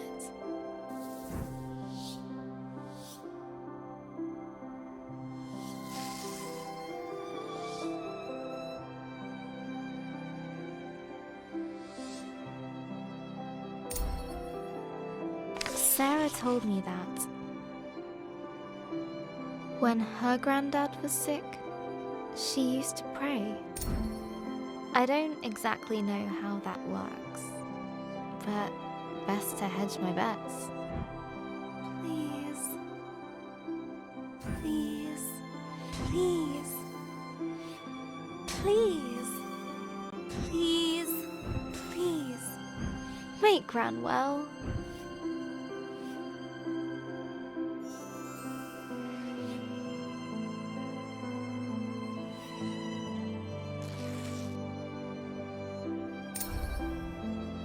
Sarah's family are pretty religious. Not like Mum and Dad.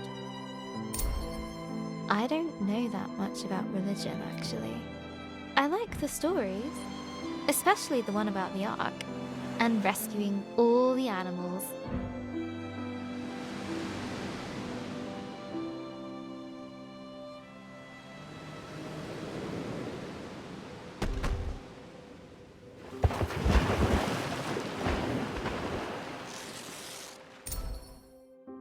Gran was raised Catholic, but I never really heard her talk about God, apart from that time she dropped the yogurts in Tesco's. We took care of the mess before the staff noticed.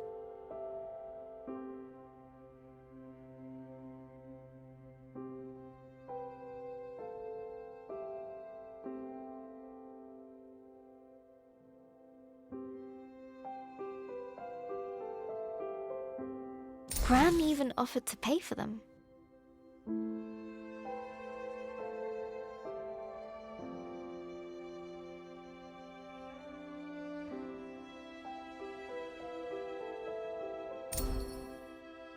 I asked her once. She said, if there is a God, they're in our actions. How we help and love one another. seems right to me. So what should I do?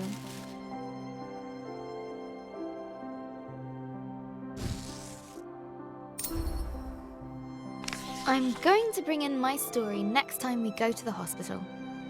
I can read it to her. I think she'd like that. Maybe if I do a really good job, she can come home in time for Ben's birthday. But first, I need to get on with the story.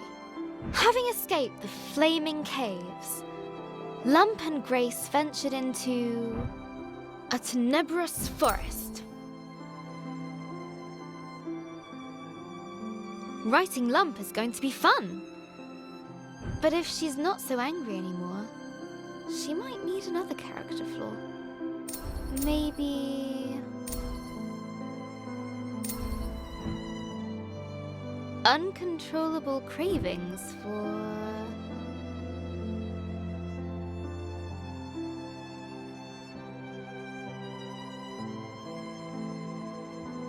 sweet fruit.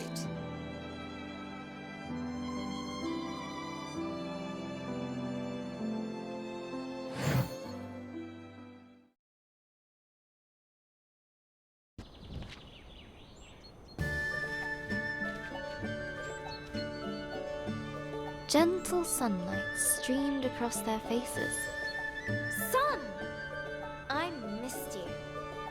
Oh, Skyfire is warm. Like Lump.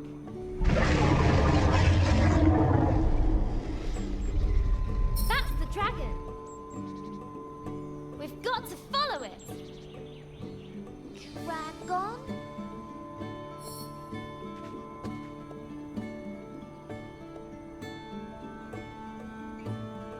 We need to follow it. Let's go, Lump. Lump no likes follow anything that goes "Rah!"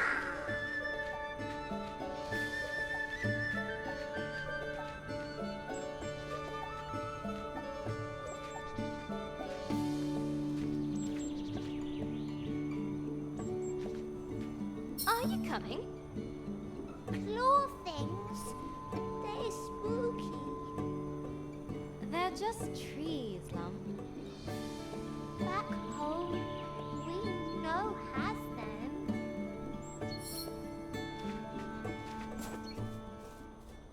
The grey forest, dark, foreboding. Grace didn't care. Home. You miss it. Yes. That's why I'm doing this. You miss home, but you leave it. You curious.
The dragon stole our fireflies.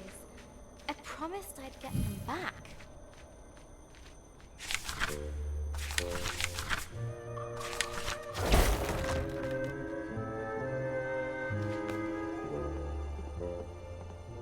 What is dragon?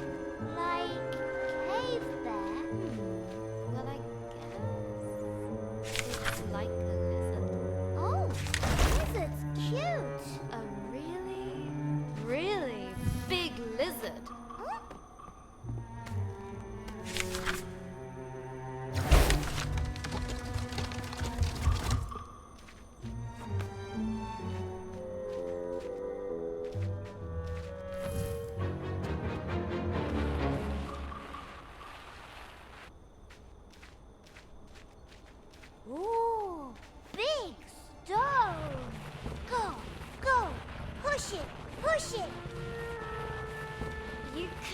help, Lump.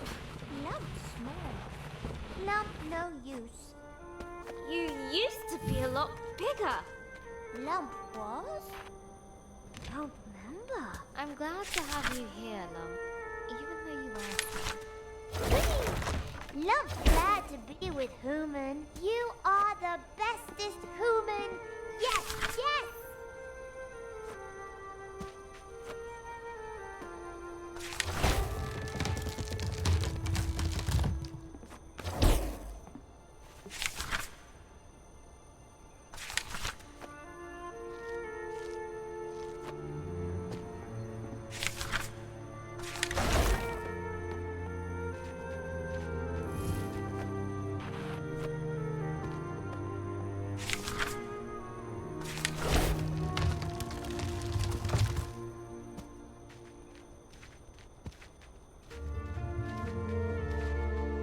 Grace couldn't help but smile at Lump's silliness.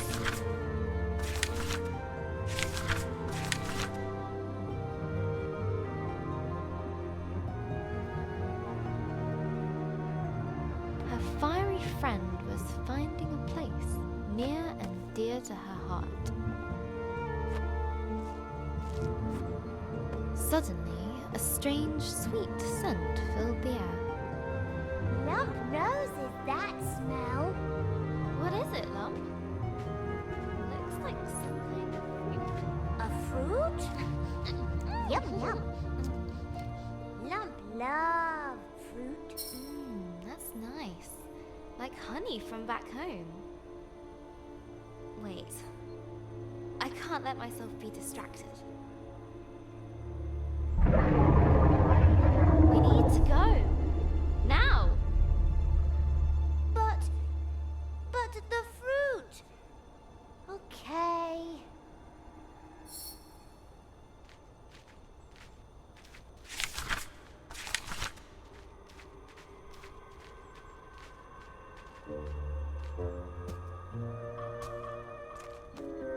Shadows deepened in the ravaged forest. We're getting closer. Do we want to be closer? Look, Lump. Dragonfire.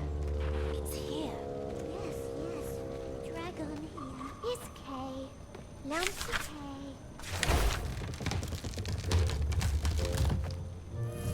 Okay. Lump trust Grace. Us chase dragon.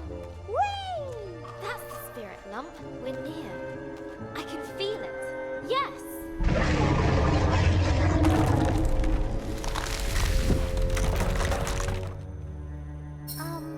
Grace? Human no fly like Lump, yes? A deep rift yawned before them. No! No! No, no!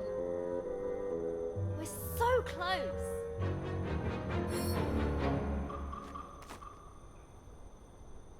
I think I can get it right this time.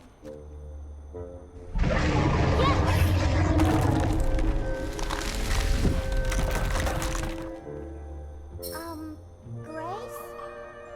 Human... A deep rift yawned before them. No! No, we're so close! Check your word book, Grace. Do something. That wasn't meant to happen.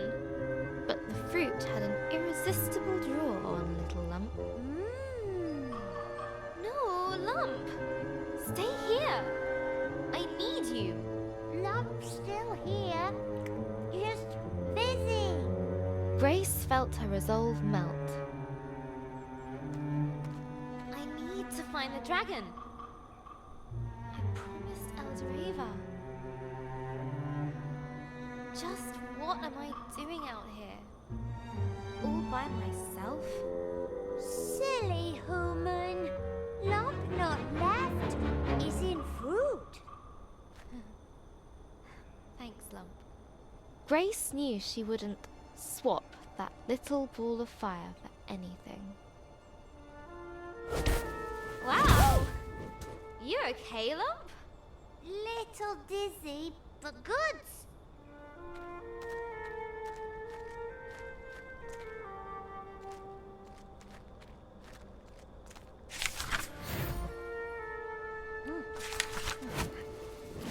What a rush!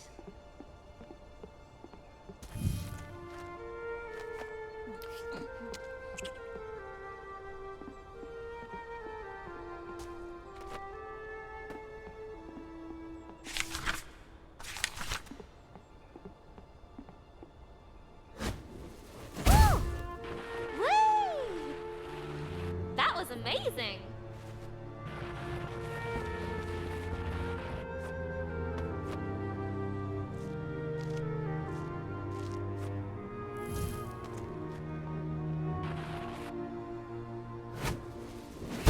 We's great team.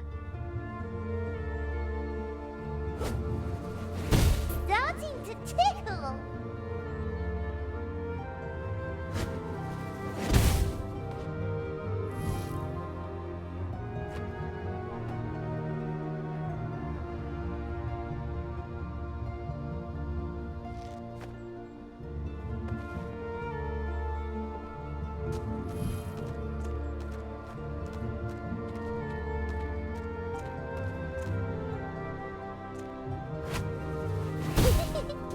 My head's spinning.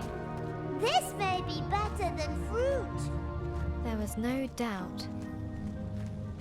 Something strong and very, very large had been here recently.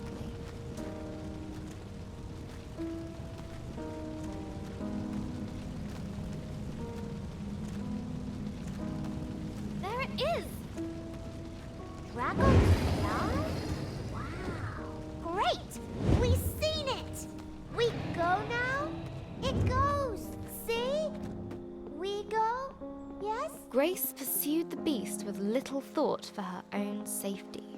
You won't get away from me again! I won't let you! Ah! No! Come back! Come back here! Oh, it's okay! It hurt you! What?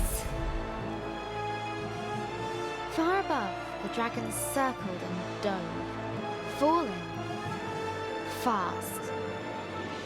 Run!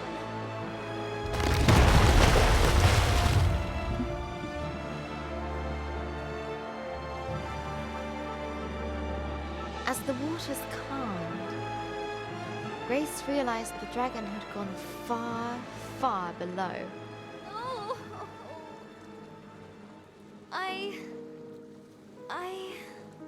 Her hope was shattered. I can't. It's okay, human. We find dragon again. Have another go, right? It's okay. Lump help. But how? Most of the pieces are gone. I can't even fix it. Look! You get on this, okay?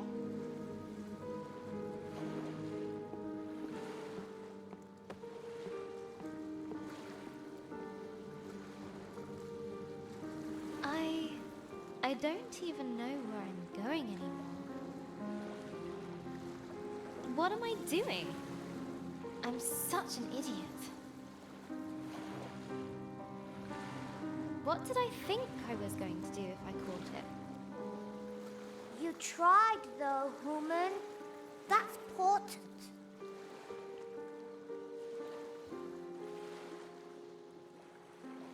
Look! One of them's little glowy things you likes.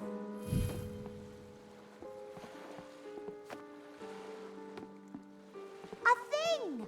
You likes things too, right? Huh? That's strange.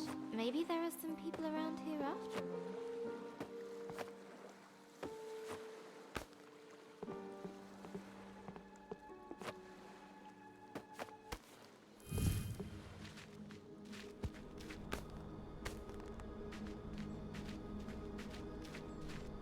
Look! Stuff! All broken. Forgotten. Much sad. Maybe dragon? Clumsy, clumsy. You cold, human? A little, yes. Lump make fireball. You bring wood, yes? Okay. I can do that.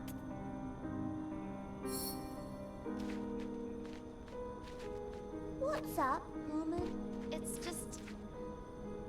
I remember collecting wood for Elder Ava. I hope she's still okay.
This smells like the trees back home.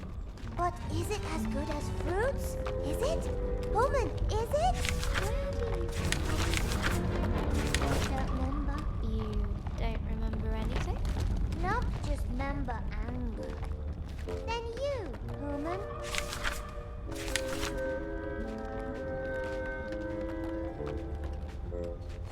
Okay. That should be enough. Okay. Here lump goes. Ancient energy stirred, reaching into the place beyond.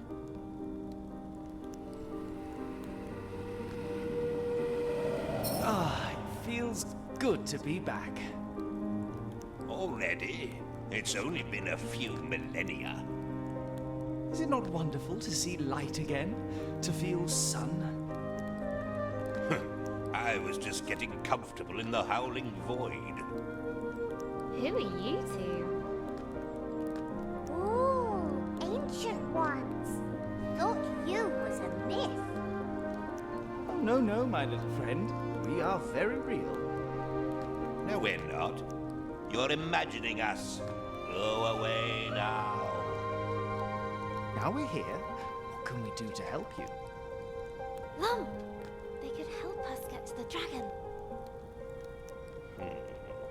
But nothing is free in this market, or in life.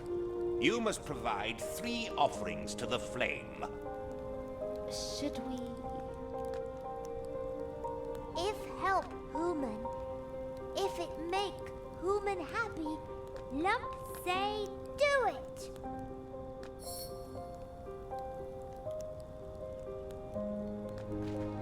Go away.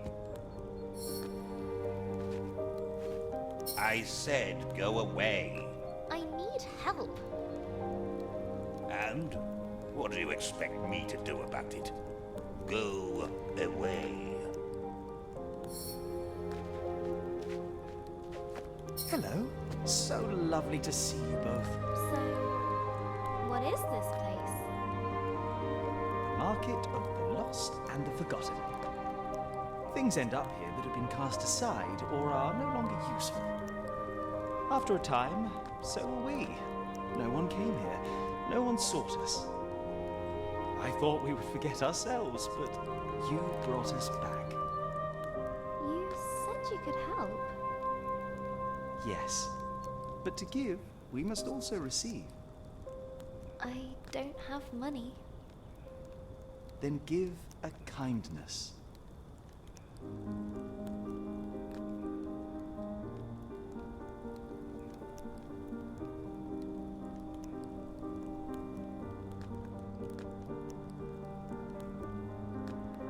You're looking wonderful today. How kind of you to say. Now I will return the favor. To get your wish, you must submit an offering of hope to the flames. Something dear to your heart. Elder Eva gave me this. The pendant gleamed with hopeful memories. I don't know if I should. It was the last thing that she gave me. A wise person once said that no one ever got anything just by wanting it. Okay. You're right.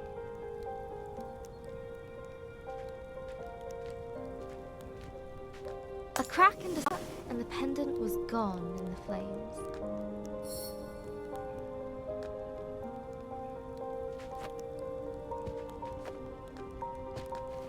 This is a market, right? You have to help me if I give you something. It isn't? Why? I trade in oblivion. I feast on memories. Oh. But you can still help me.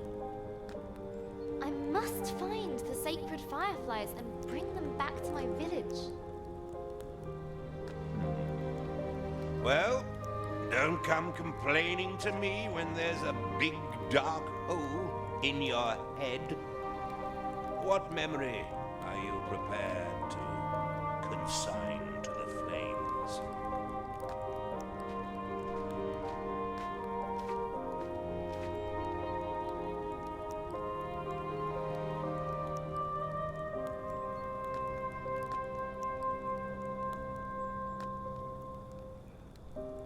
I remember Elder Raver's last hug.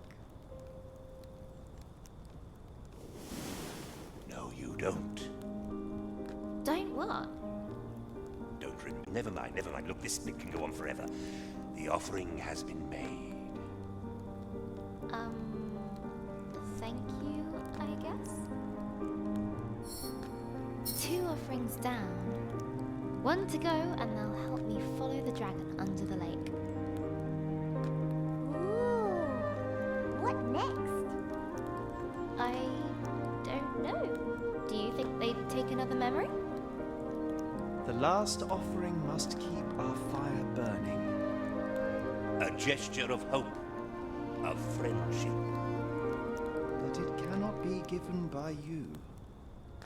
And we've already given you something, so we're out.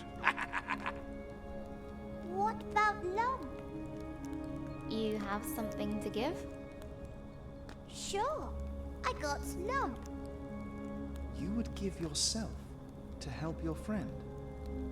Of course. Lump? You don't have to do this. There must be another way. This is important to Human. You freed Lump. You gave Lump memories. Lump want to give you something too.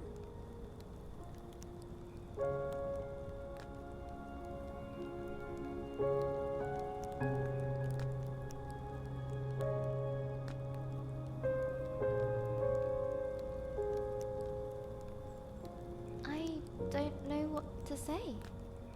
Thank you, Lump. Lump thanks you too. Thanks, thanks, thanks, thanks. I'll miss you, silly little Lump. I guess this is goodbye. Goodbye for us.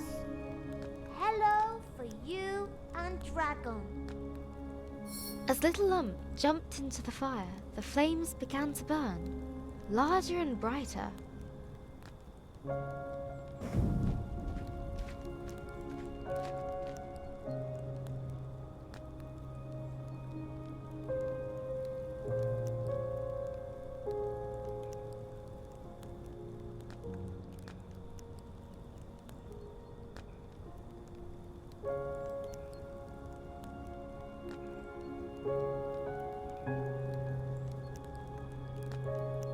Grace felt a change come over her. slits opened in her neck. Gills! She could now breathe underwater. The wish has been granted. Time for us to go. Hope you like your gift. Thank you, Lump. I'll never forget what you did. I should go to the lake. Follow the dragon. I guess. The loss of Lump weighed heavily upon her. Where once there was light, was now darkness. Where there was noise, only cold silence remained. But she could not let Lump's sacrifice be in vain.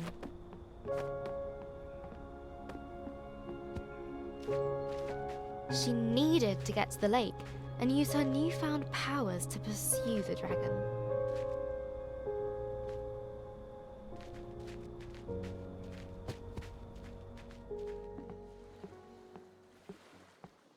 The lake looked murky, but she had to brave its depths.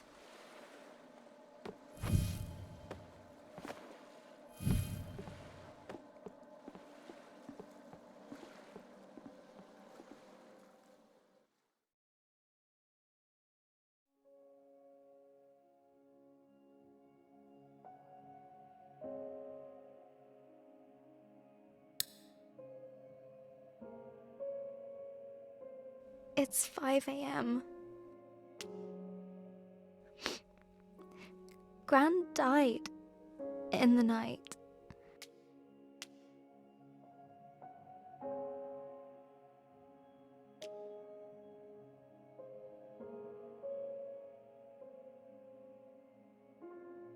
Mum got the call a few hours ago. She's still crying. I just feel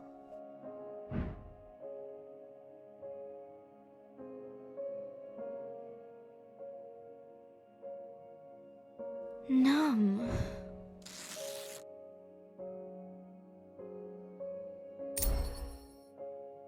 I tried to go back to sleep, but as soon as I close my eyes, the thoughts keep circling back.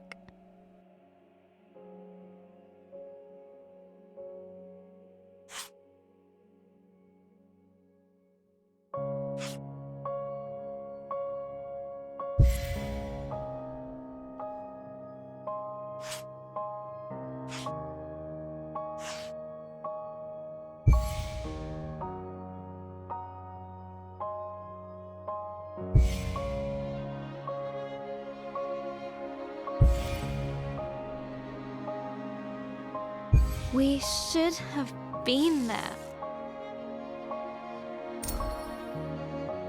We drove to the hospital first thing in the morning.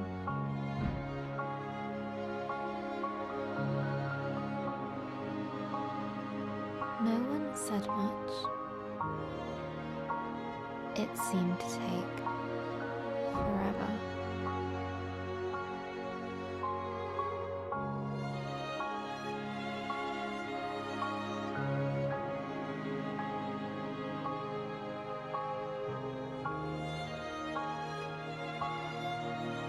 I've never seen a dead body before.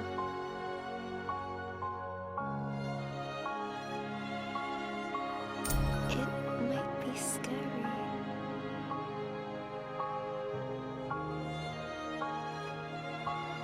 But it's just Gran,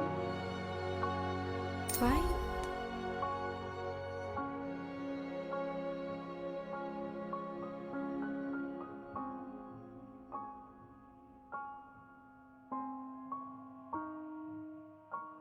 Maybe I should have stayed at home.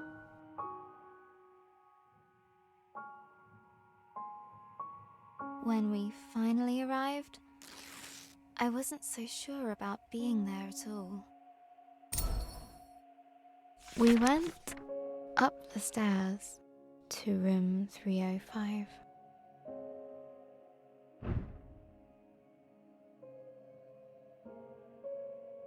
Gran's room.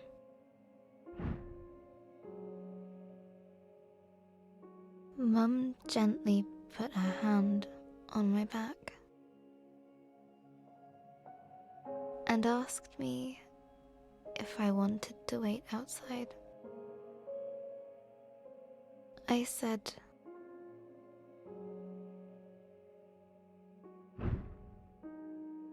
yes.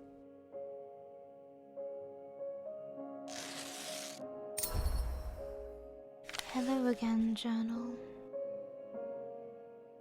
I'm sitting in the waiting room. Just rows of plastic benches in a sea of blue linoleum. And it smells like Ben's bottom cream. A little doodling should distract me from this dreary place.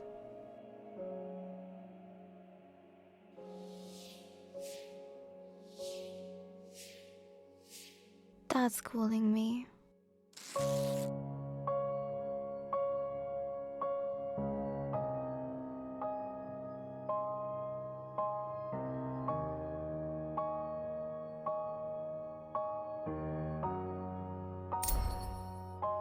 Dad had his arm round Mum as they came out of Gran's room. I've never seen her like this. Mums aren't supposed to cry. They're strong. They're meant to know what to do. Always.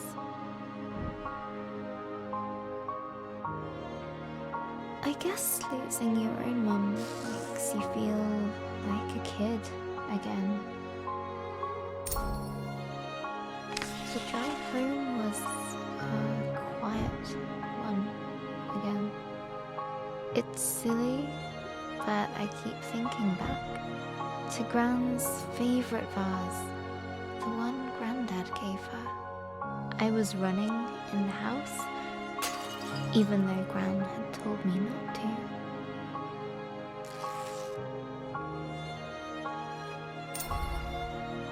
I still remember the noise of the vase smashing into little pieces. Gran was there in an instant. I waited for her to shout. She didn't. She just looked sad. And somehow, that was worse. Gran wouldn't let me pick up the pieces. She found every single one and carried them into the kitchen.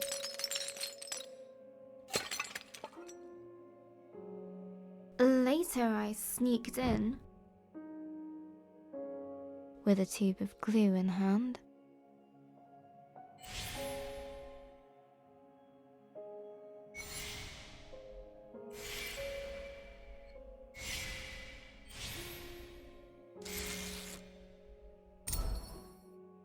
It was a mess. I got glue everywhere.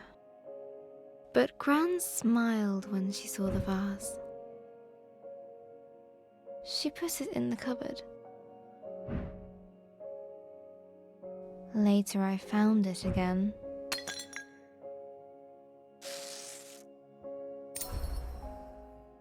When I asked her why she'd binned the vase, she smiled again.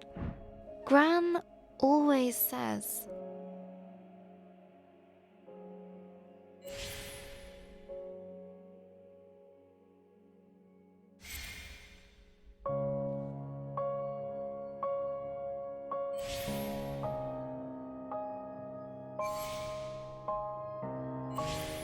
We can't hold on to things forever.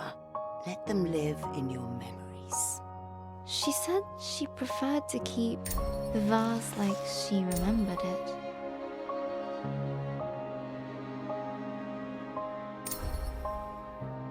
Maybe I hurt Gran's heart, weakened it, That can happen, can't it? Maybe this is all my fault. I should have listened to her. I shouldn't have run in the house. Now everything is broken. If I'd started my story sooner, Gran could have read it. It might have helped. I could have fixed. I would have fixed her heart.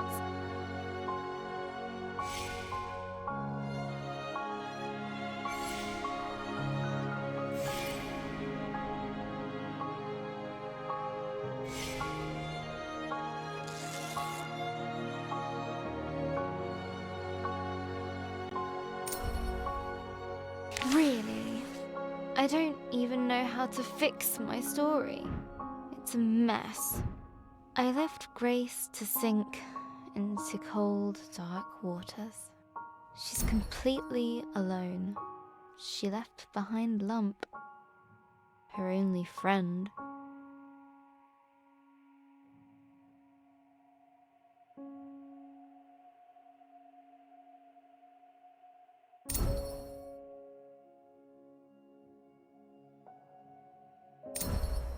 Okay, focus, Izzy. How can I continue the story? How would she feel about this situation? Grace felt...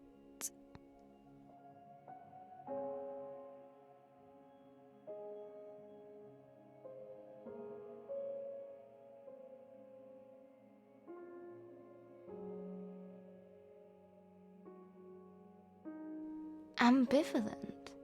We're getting somewhere. Now, let's see.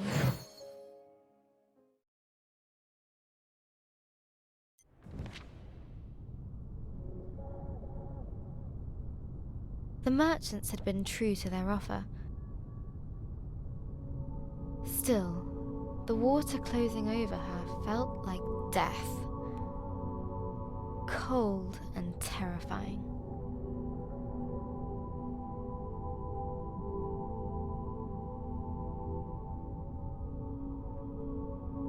I can breathe! This feels so... strange. Wish Lump could have been here. There was nothing I could have done. Was there? But there was no time to dwell on her lost friend. Grace had a dragon to find. Which way did it go? This one.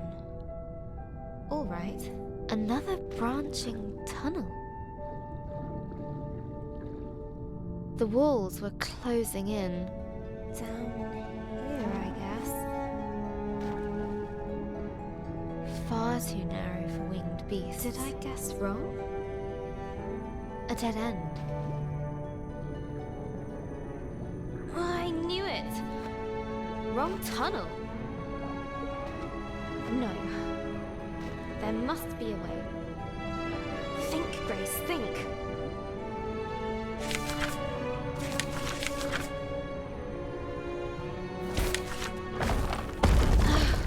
How do I get up there?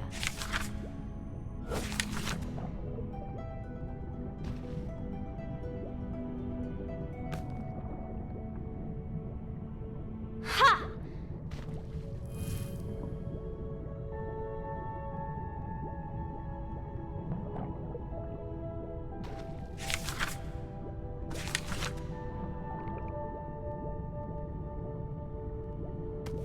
Is this the right way?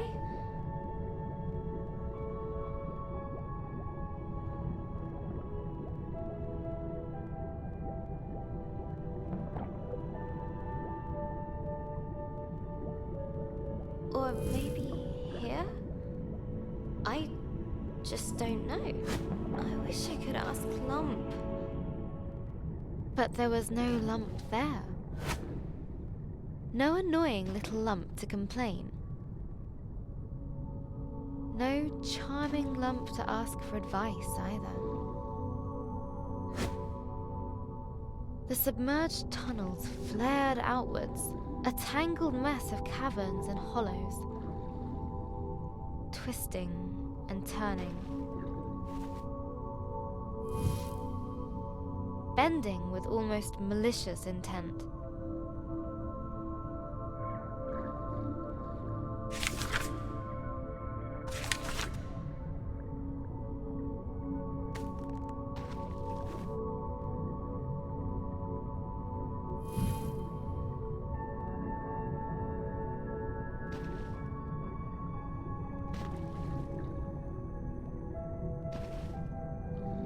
I need to get out of here.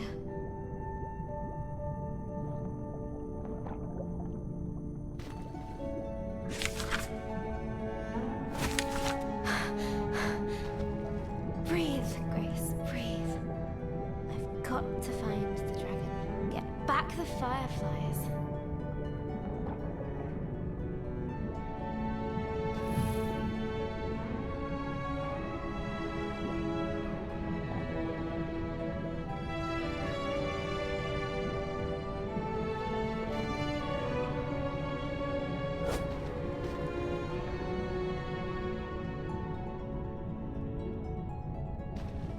You can do this, Grace. No! Gah!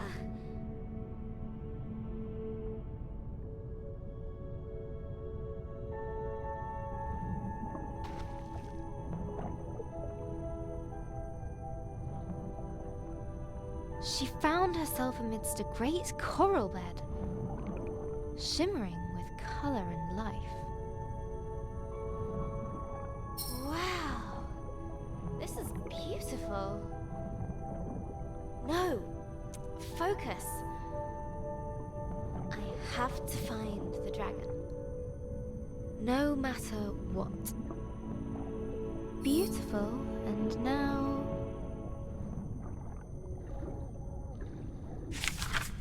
broken. It grows back, right?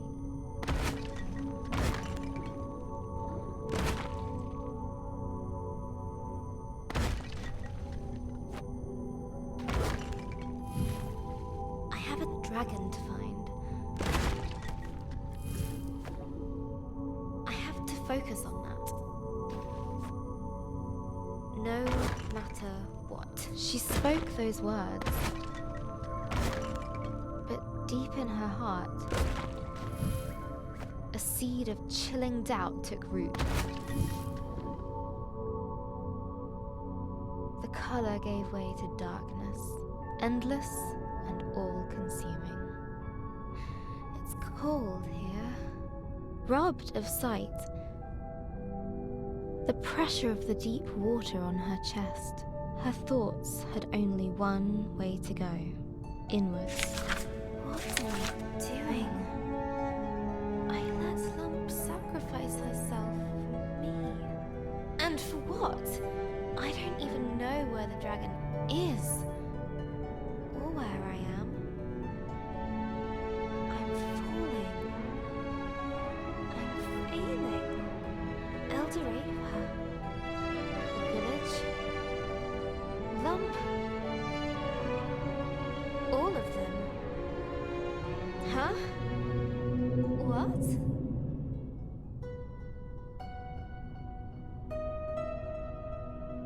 Air?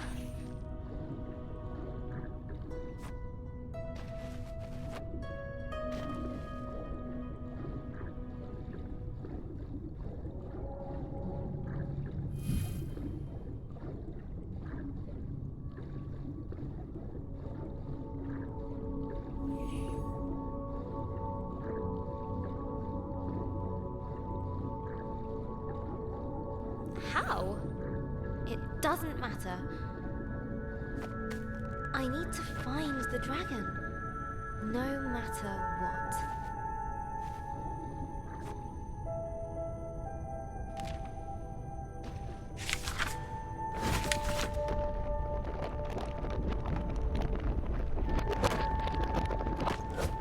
A cold determination gripped her.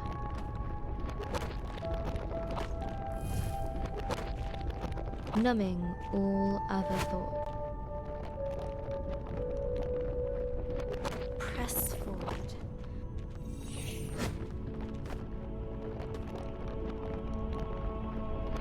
Get to the dragon. No matter what.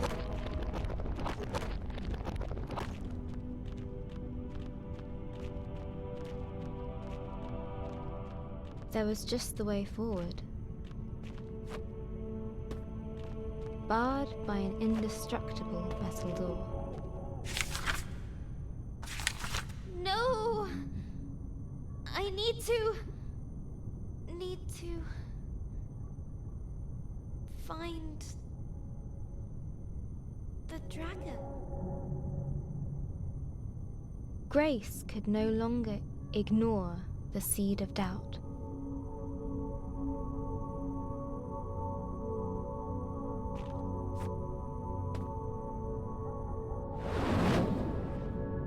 It seeped into her heart, as cold as the water she'd come from.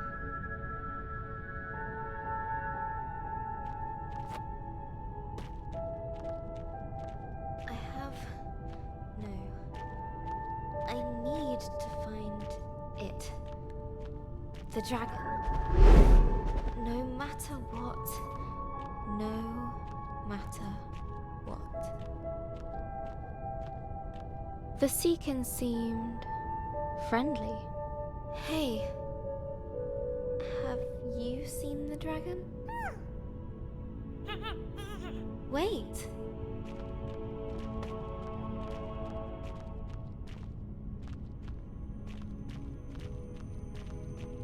A host of them greeted her with curious chatter, warm and welcoming. Have you seen the dragon? Please. No?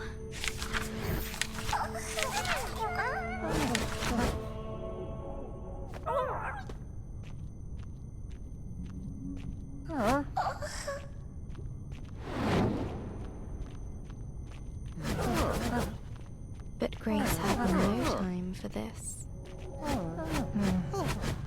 Let me through! I need to find the dragon, no matter what. The words felt hollow and meaningless.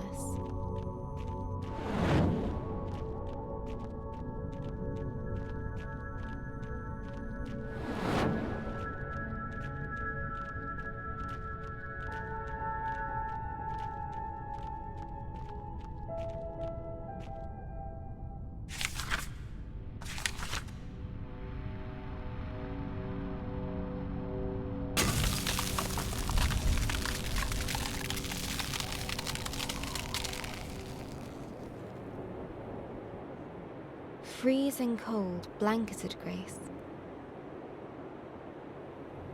There was comfort in its numbing embrace.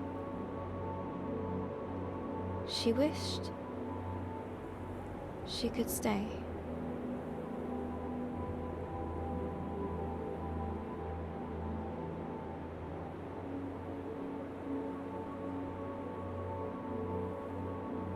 What's happening?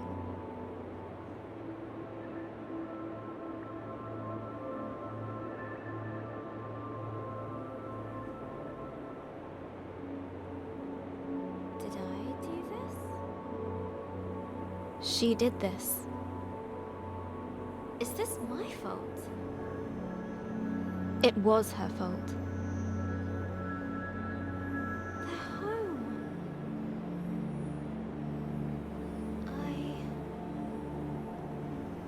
I destroyed it.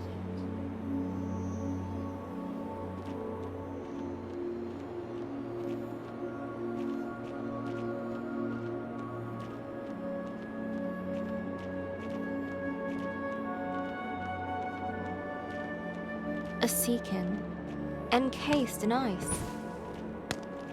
Oh no! What have I done? I'm so sorry. Please forgive me. I never wanted this.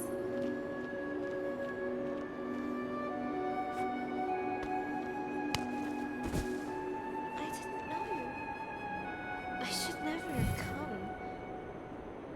What would Elder Ava think of me? I'm so selfish. This is horrible.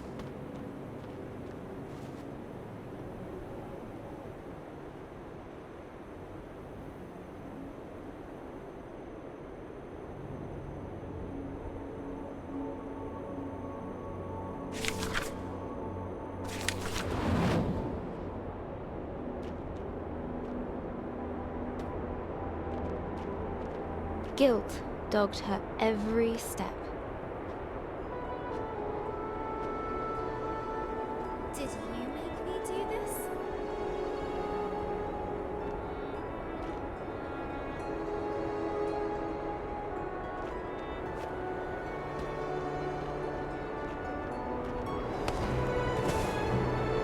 It would not rest. It would not leave her. It would not cease. Leave me alone!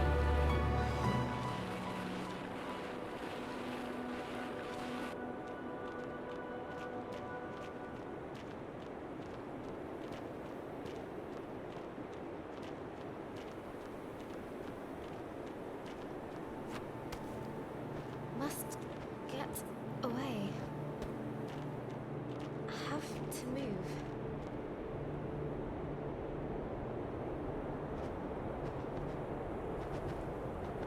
To escape.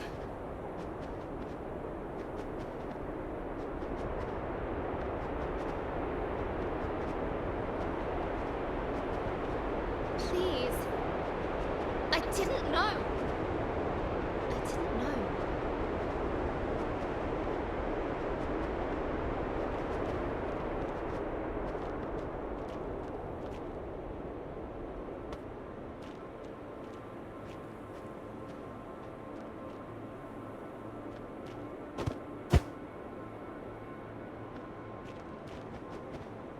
The creature looked at her as if it could see into her very soul.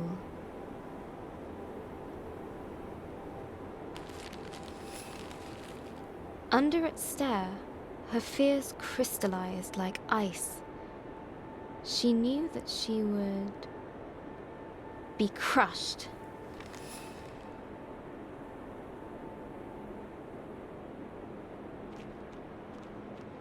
You'll shatter me until I'm nothing but dust. I can't let that happen.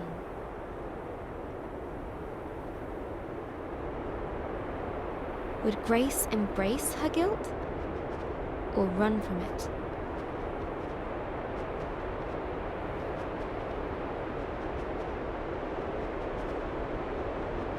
Have to fight it.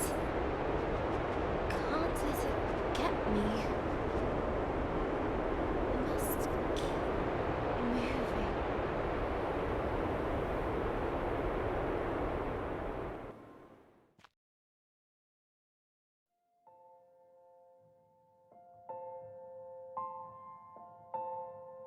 Hello, journal.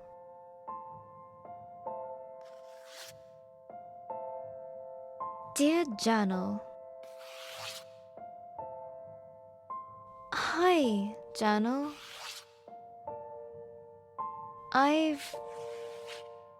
Today...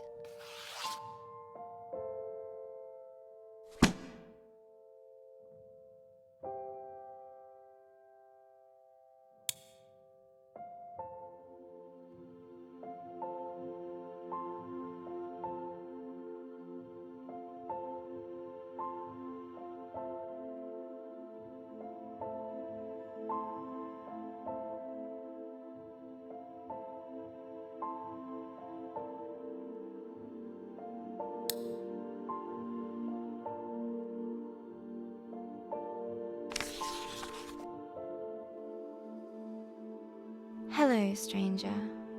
I've been thinking a lot about... My dream is to become a writer. Yeah, right. A writer who can't even write.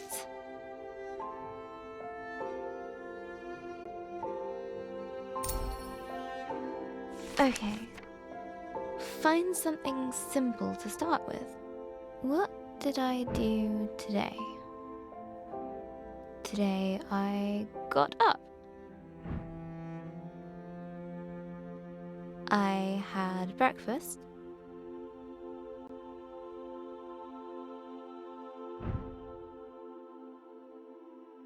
I tried watching the telly. That's it. I'm going back to bed.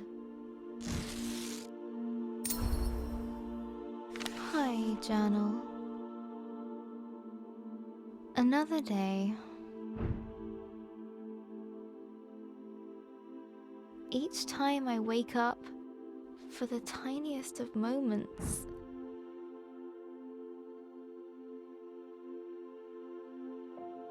it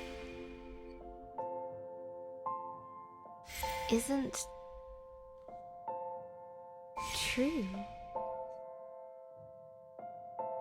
But then it all comes rushing back. It is true.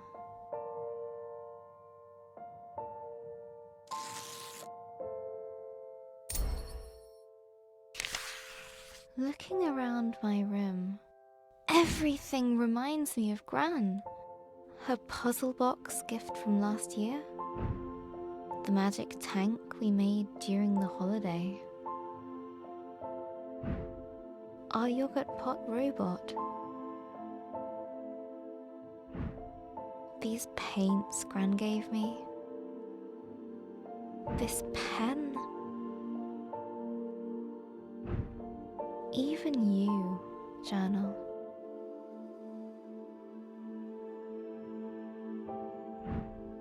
She's everywhere.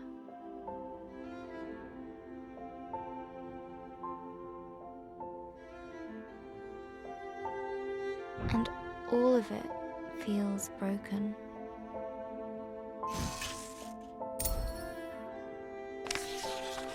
Today is Ben's birthday. Dad baked a cake.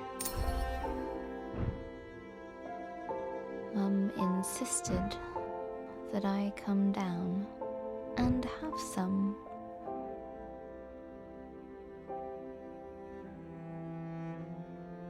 It tasted like nothing. Everything does. Mum said we need to send out invitations to the funeral. How can she think about that? She's ready to shove Gran into a box like a pet goldfish.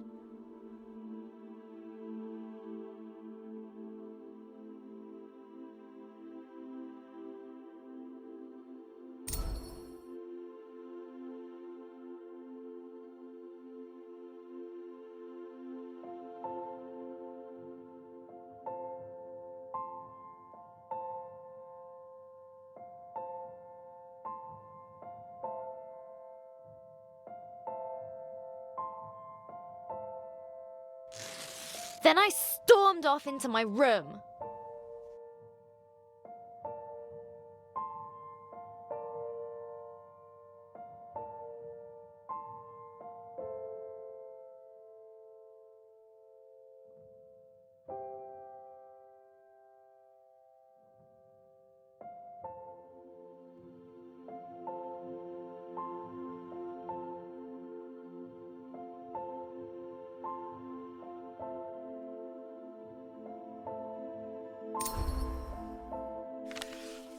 Later, Dad came up for some well-meant dad talk. I know you're sad, but it will get better. You'll see. Just give it time. I know he wanted to cheer me up, but he's wrong.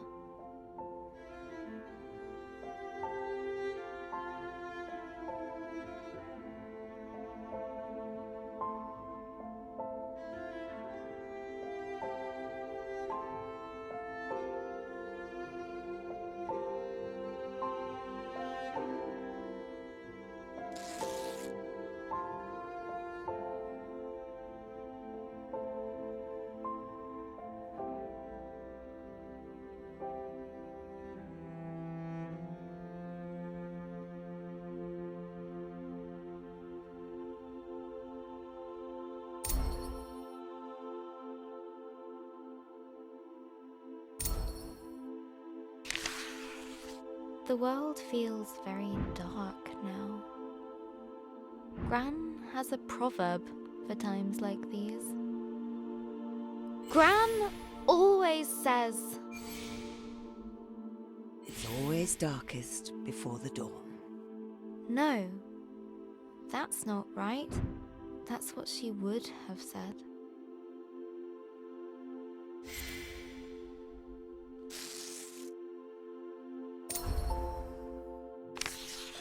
I keep thinking about all the things Gran won't get to see.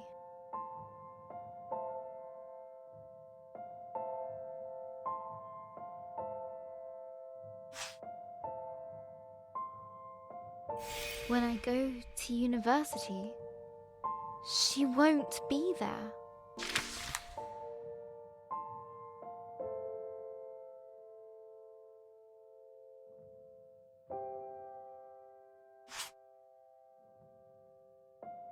When I get my first job, she won't be there.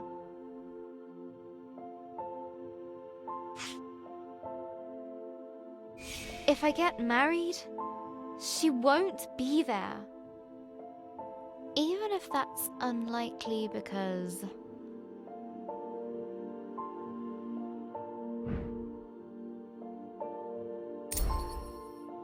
boys. I prefer cats. Missing Gran already feels so bad. But how could I want that feeling to go away? How could I be fine with Gran being gone? I'm going to have to feel like this forever.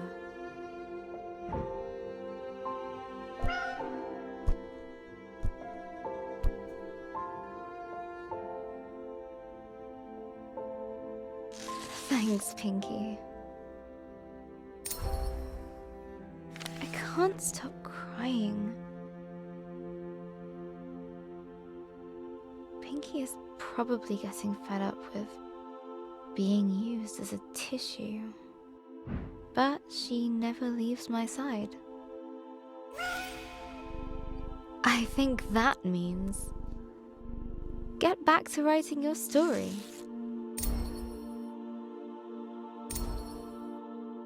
Pinky's got a point. I should at least try to write. I can't leave Grace like that. She's as lost as I am.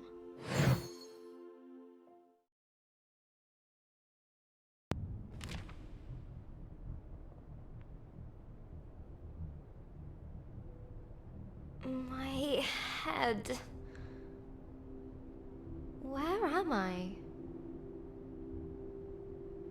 A grey void surrounded her, swallowing sound and hope. Hello? Grace guessed that if she kept moving, then surely a solution would present itself. Is someone here?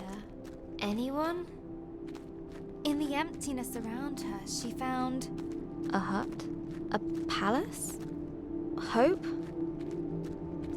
I don't know what comes next. It's so cold here, so empty. Just nothingness. I can't find the words. I'm never going to find the dragon. Or the fireflies. They won't come. The words just won't come anymore. I don't know where I am, how to get out, or even where I'm going. Pointless. What kind of writer can't find the words? I messed everything up. Let's try this again. Grace awoke under an old tree in an unfamiliar land. I don't know if I can do this anymore.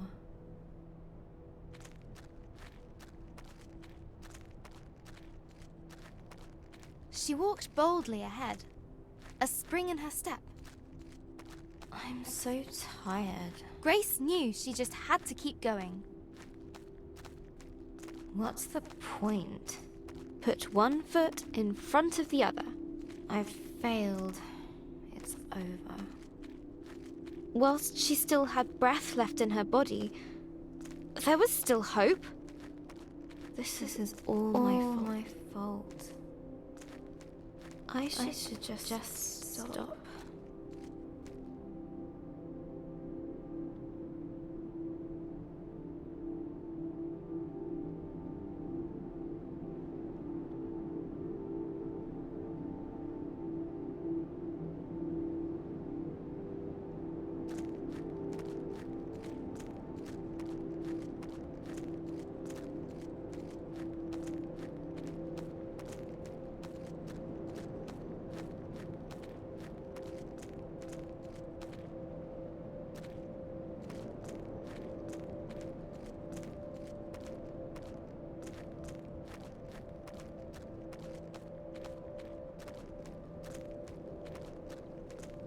Hey, Grace. Leave me. Just leave me. Psst. Here. Where? I don't see a thing.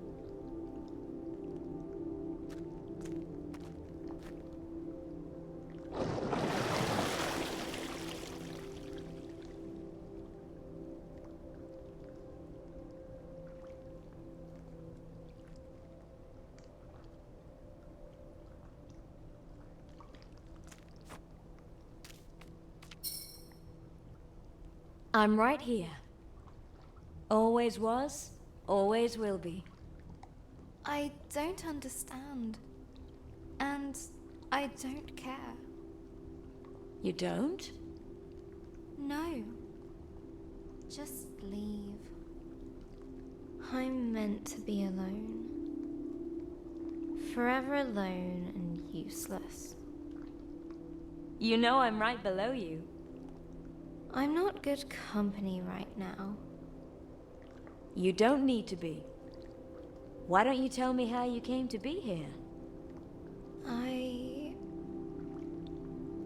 It sounds silly when I say it now. I lost a dragon. And now...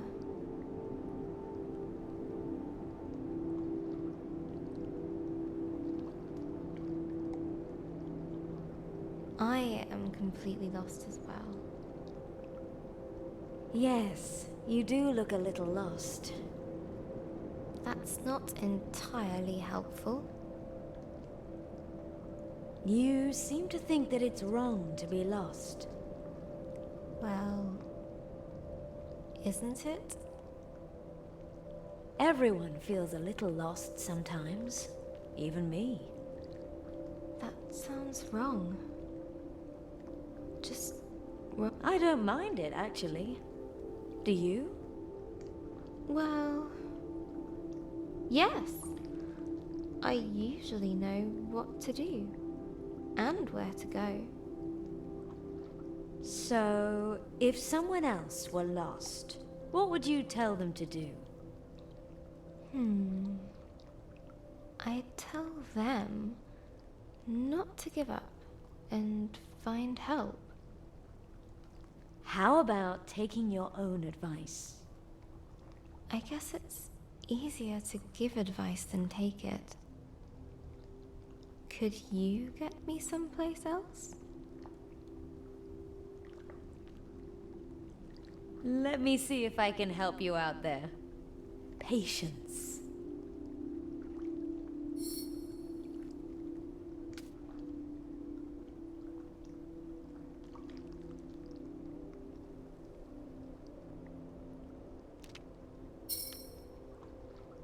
I like listening to you. Would you continue? You do? Oh. Well, okay. It's just...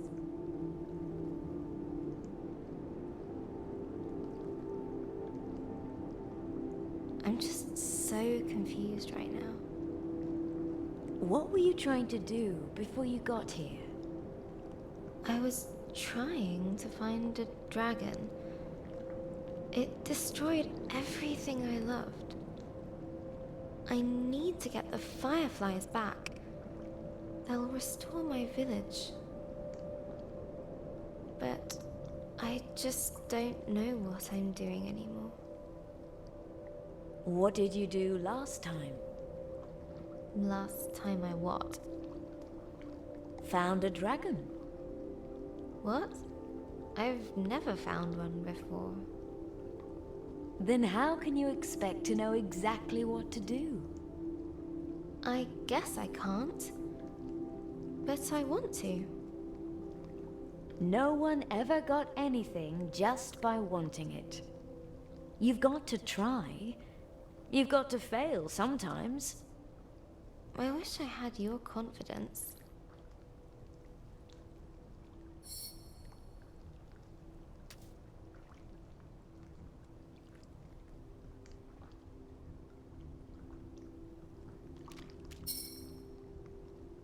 There's something I want to ask you. Go on. It's difficult. I'll wait.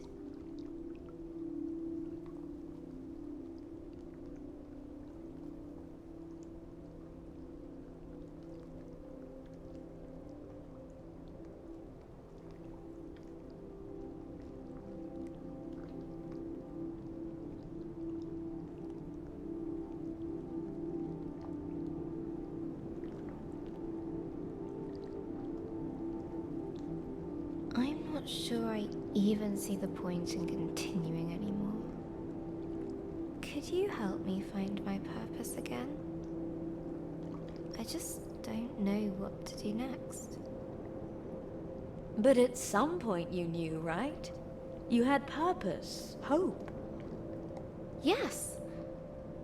I knew exactly what I needed to do. I had to stop the dragon.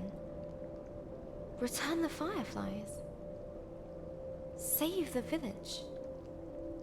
And you couldn't do those things? I tried. But I just ended up doing everything wrong. Everything? Are you sure about that? Well... Think back. Okay. Maybe not everything. Go on. I guess I did get a grumpy Jinn to open up a bit. Well then, that's something.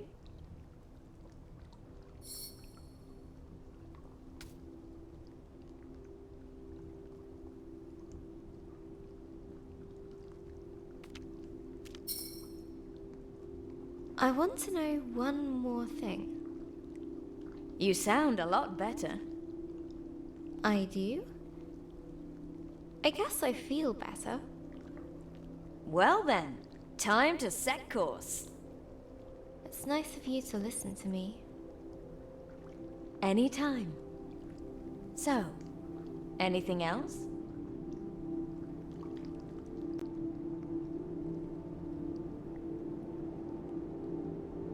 I don't have the strength to go on.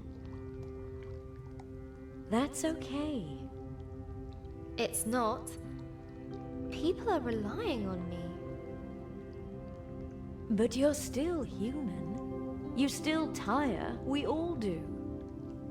I guess I hoped it wouldn't take this long. I'm tired. Tired of trying. Tired of failing. Tired of everything.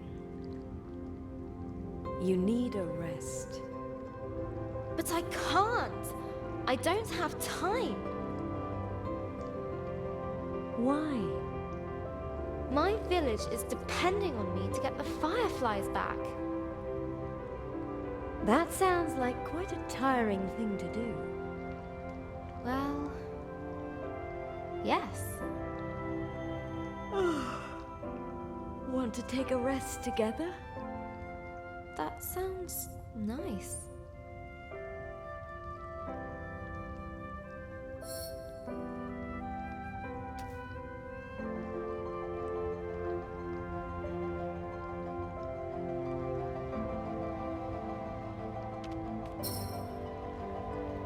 This is where I leave. But You're not alone. You are loved. Be kind to yourself.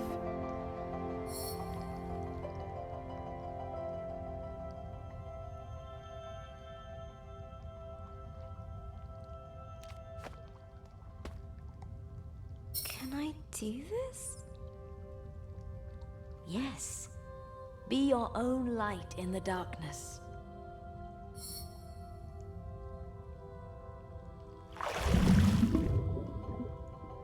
I'll try. Thank you.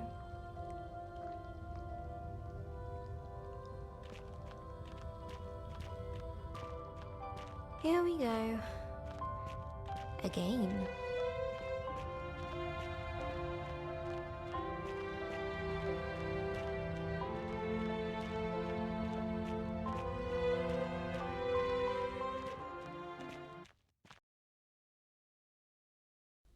Hello, journal. The funeral was today. Mum and Dad dressed all in black. They even bought a black romper for Ben. I didn't want to wear black.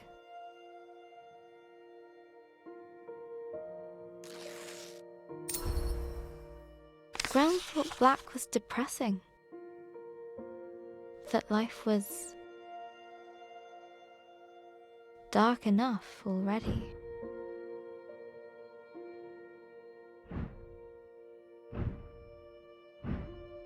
Gran always used to say,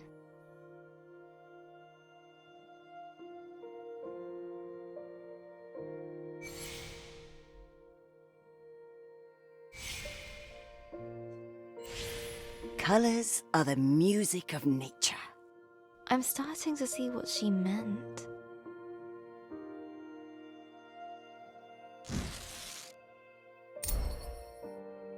So I went to open my wardrobe.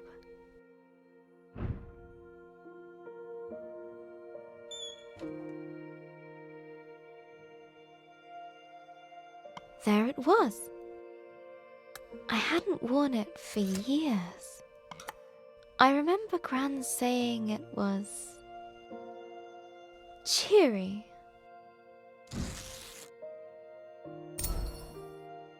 The funeral was outside, in the memorial garden. The sun was shining. The birds were singing. It was like they didn't know.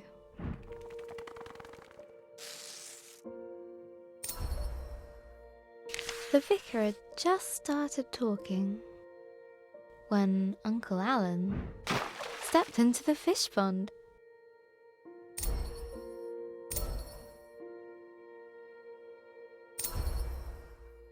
I couldn't help but imagine Gran caring more about the fish than Uncle Alan. Picture stuck in my head.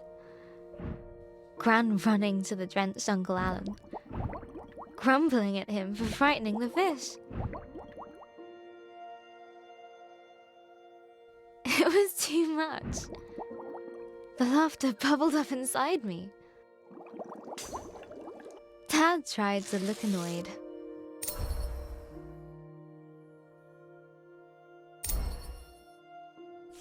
After the vicar finally finished droning on, we started the singing. All things bright, and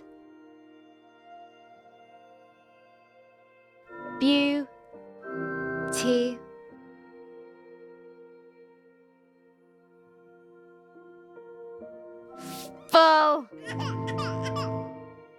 Ben started wailing.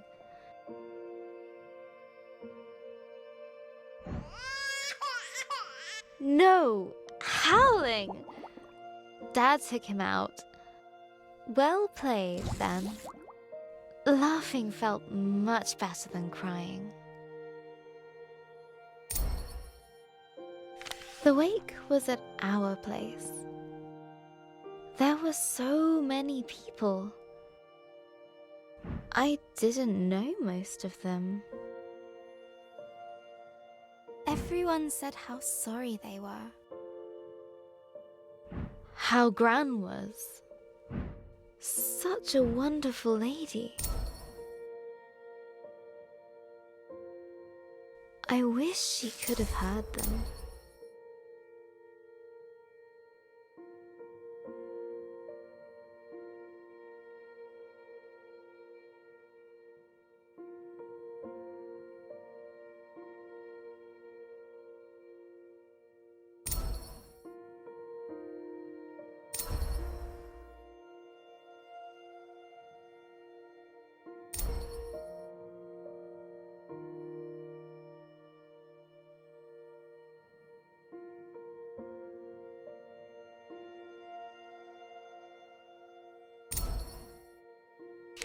Everyone had a story about Gran.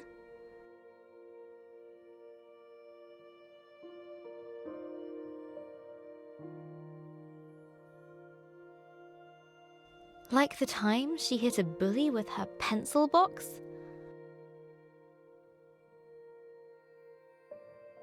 Or when she saved a toad that had hurt its leg.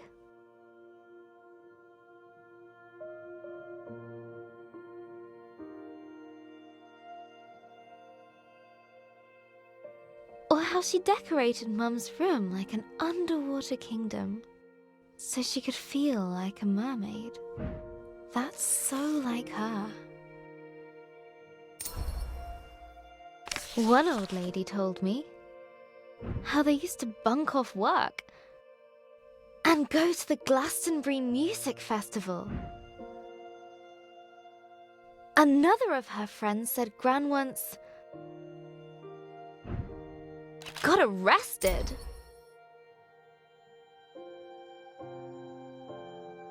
While protesting whaling.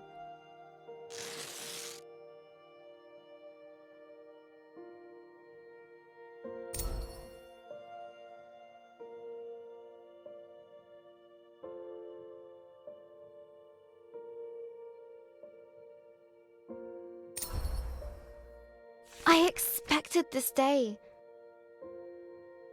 to be terrible, Journal. And it was. But I didn't expect to smile or laugh. To be surprised. To feel happy that people loved Gran like I did. Each time I heard a story about Gran, I could imagine her laughing along with it. It was like she was there, with me, helping me through it.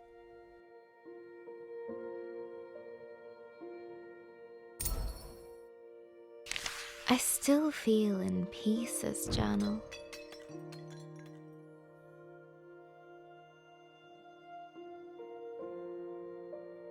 Maybe there's a part of me that will always be sad, that will always miss her.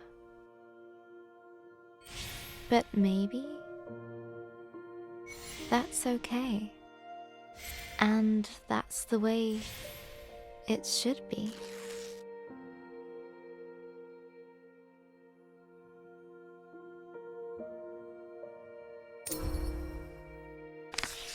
I don't know what happens after we die.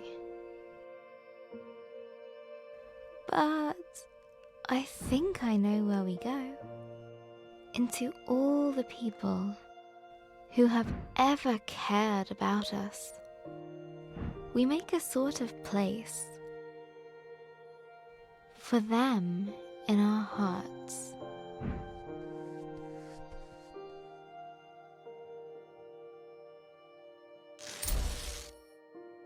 I need to finish Grace's story. Gran would want me to. I want me to. I think I know what to do now. Let's summarize. After the dragon attacked her village, the kind Grace set out to return the fireflies. On her travels, she met a grumpy djinn guarding a fallen city of philosophers, and found a misunderstood fire creature named Lump. They became friends. But then, Lump needed to stay behind with the Ancient Ones in exchange for the gift of water breathing. Deep under the water, inside the lost Seakin Palace, chased by the shadow of remorse, Grace had her big moment of doubt. But she pulled through it all.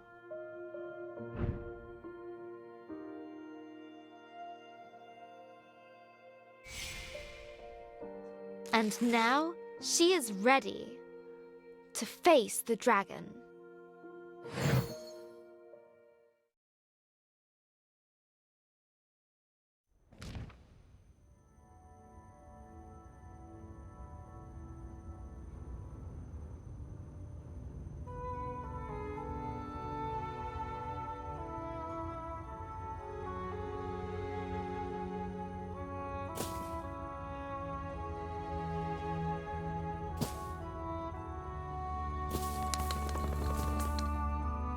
You. I thought I couldn't face you, but I couldn't face myself. I know you'll always be there. Maybe that's okay. You're part of this adventure. Part of me. Thank you.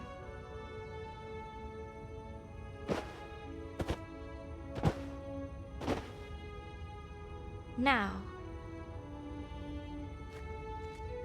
I will return the fireflies. I'm coming for you, dragon. With her confidence renewed, a newfound power coursed through her. I feel like I can do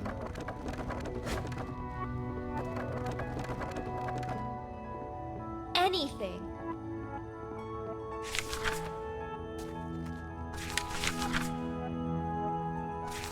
Yeah, word magic.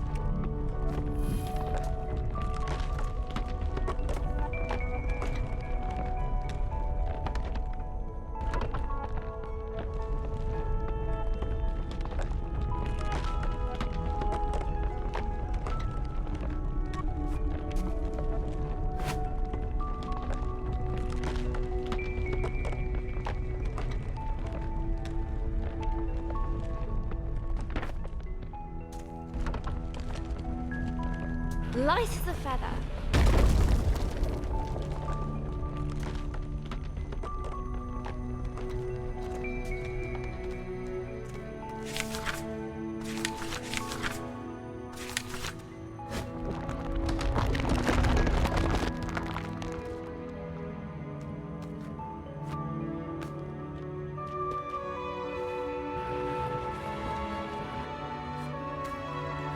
Like cutting through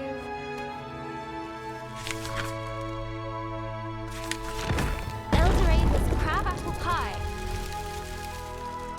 The world welcomed her.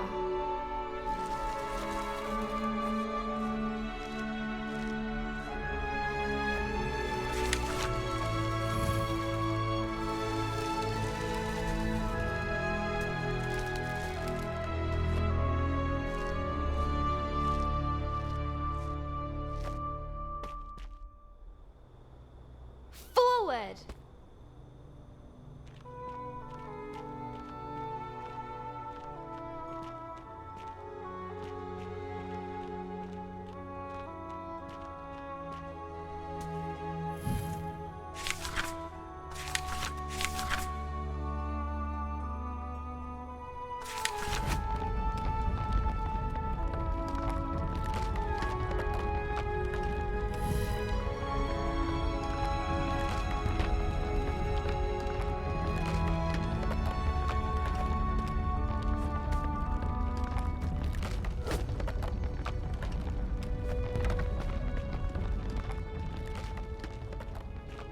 She felt that she could touch the sky.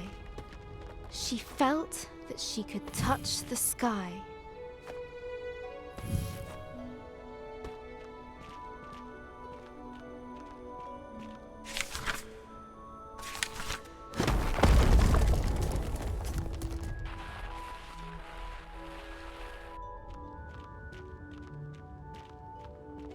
A tall tower loomed overhead. Many moons had shone above since first it was built. Another obstacle? Ha!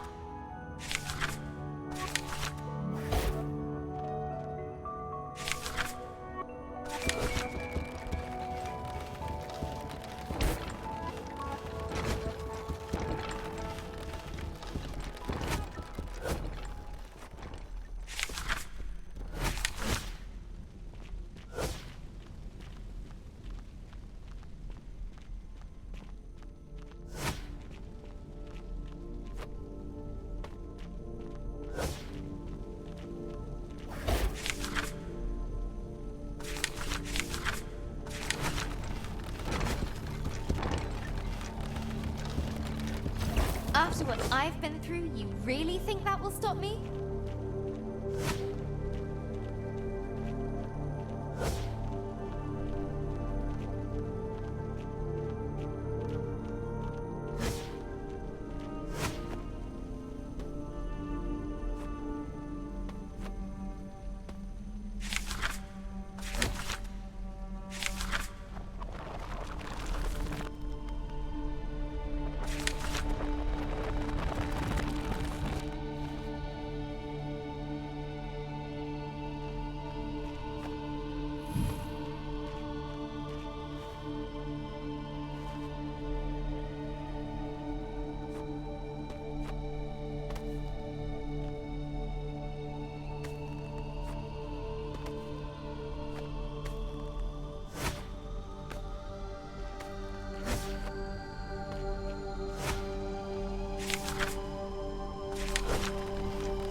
That's not disturbing at all.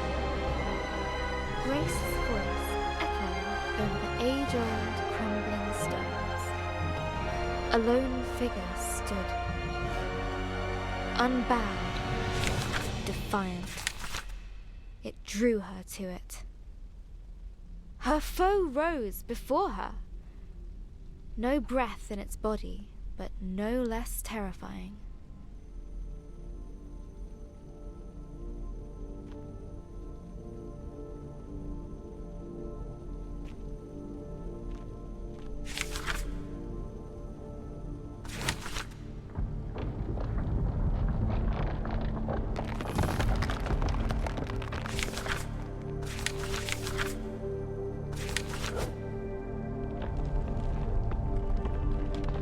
Let's hope I'm up to the task.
nothing's moving.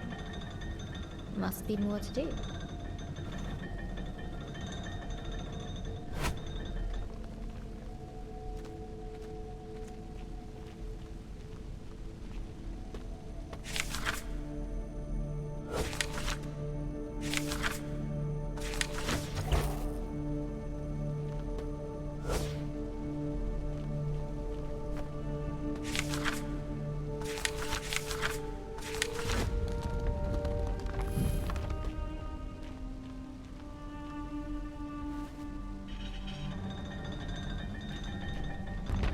That's it!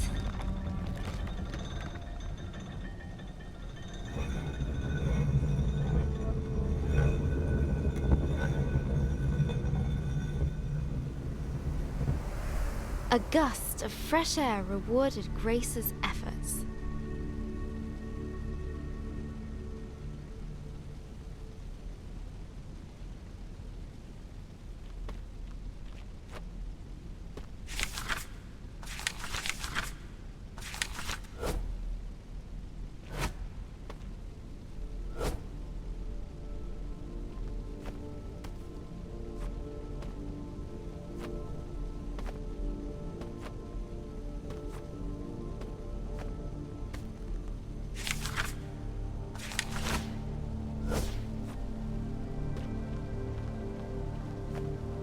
As she rose up the stairs,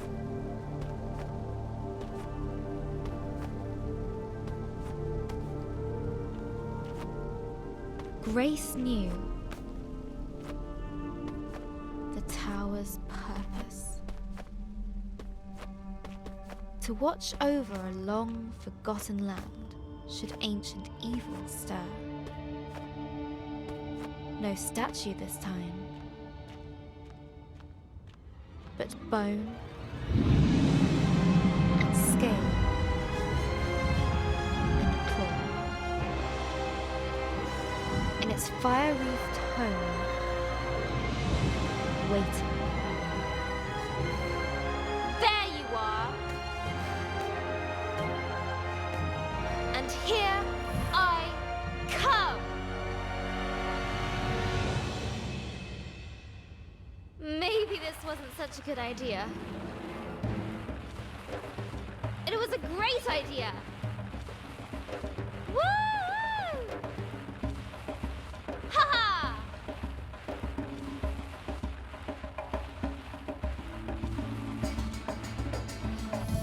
Whee!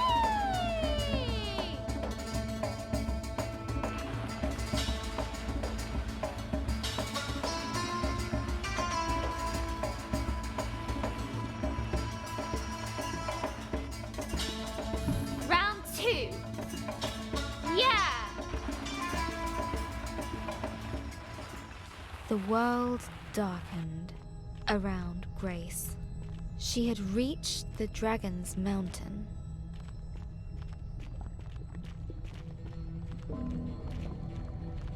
For the first time, Grace felt no fear. She knew she had all she needed.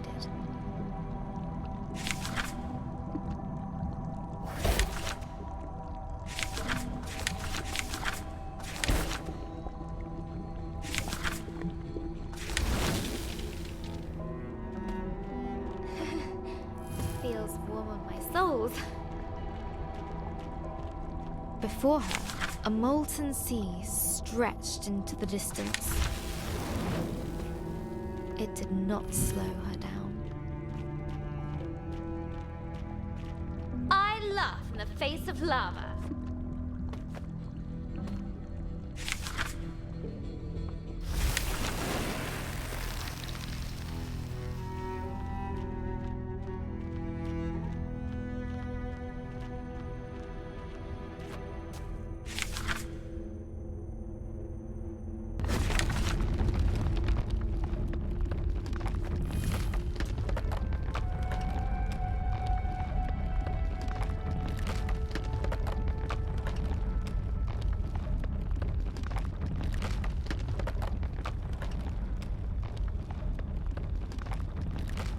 Suddenly, Grace no longer felt the heat.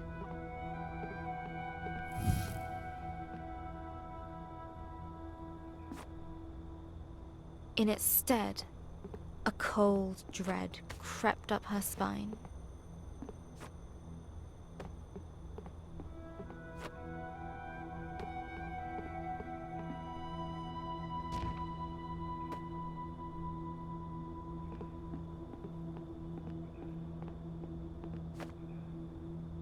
In its stead, a cold dread crept up her spine.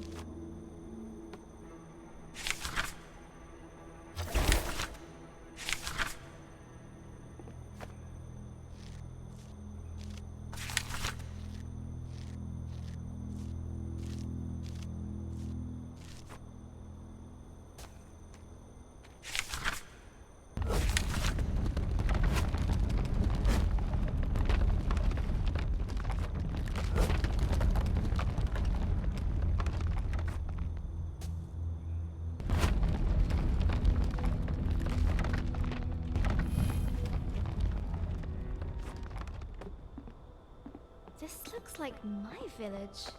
But it can't be. It's a trick! It has to be. An eerily familiar sight awaited her. That's my house! How? Eldoreva!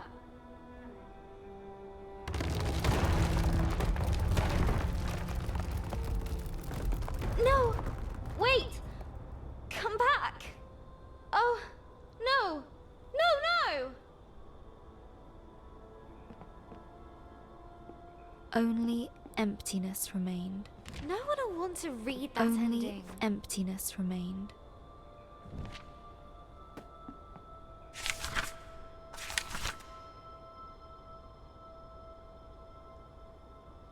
Only emptiness remained.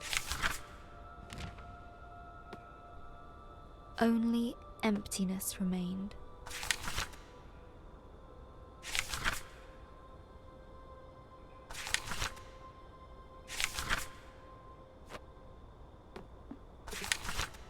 Her thoughts raced ahead of her. This can't be real.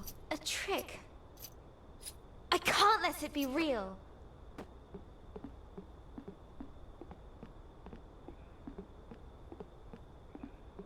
She gripped the chain with furious determination.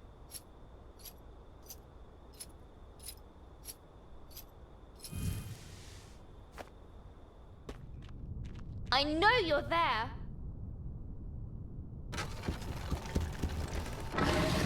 Roar all you like. It won't stop me.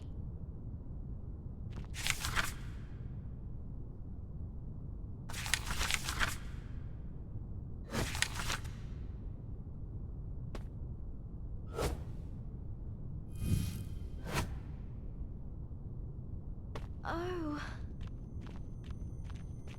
I hope you can forgive me. Torn between rage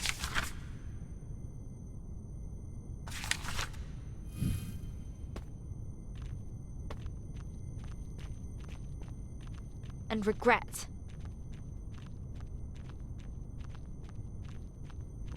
Grace pushed ever upwards.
Even through adversity within and without.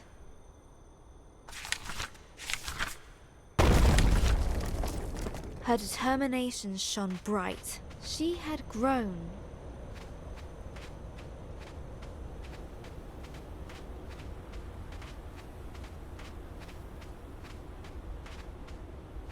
I hope you find your peace.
Almost there. Chilling winds shook her to the bone. Still she climbed.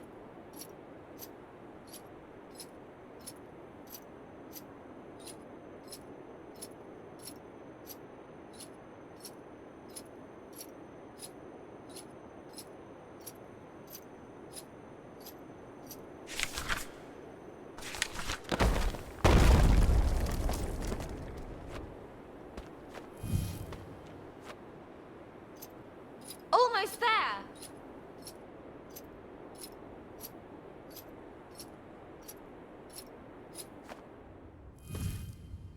Let me through and let's finish this.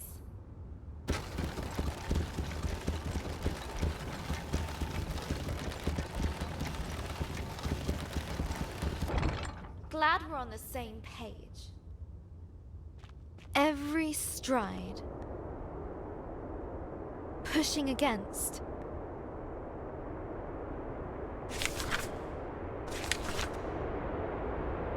Storm and snow.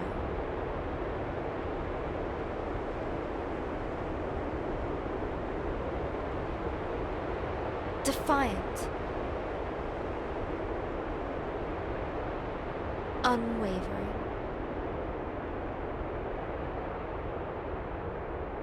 One step after the other.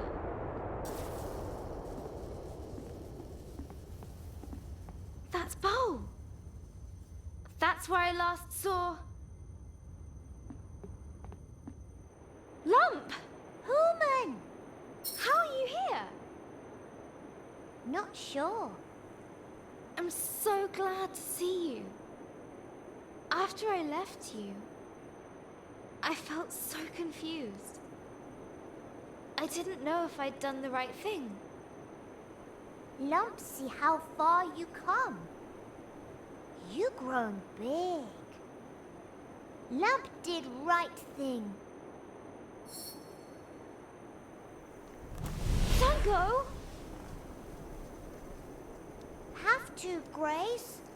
But we'll always be there in the remembering. I'll make sure to keep you there. Goodbye, little lump.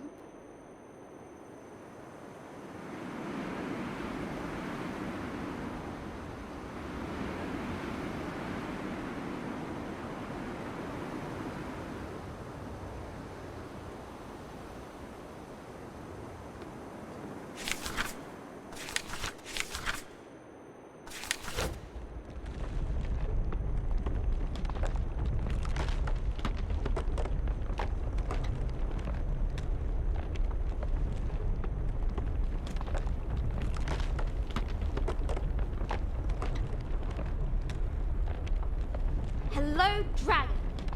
Here I come. Finally, Grace readied herself for a confrontation.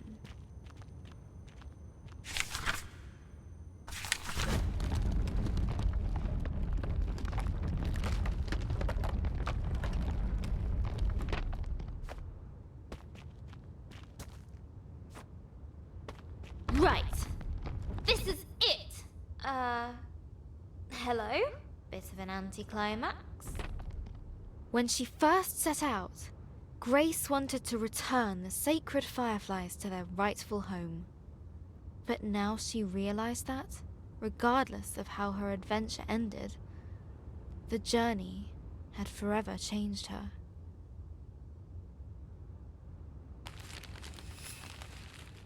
Standing there, she felt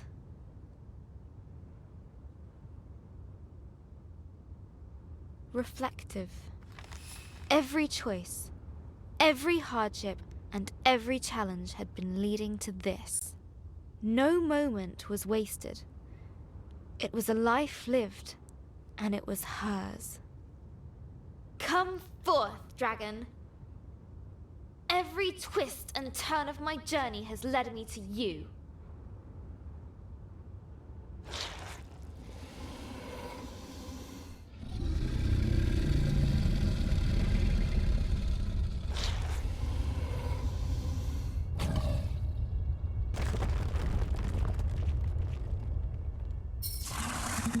I'd hate to miss the finale. Why did you scare away all our sacred fireflies? Why? They were in my way. They're with me now, and I won't let you harm them. You cannot win this battle. Begone!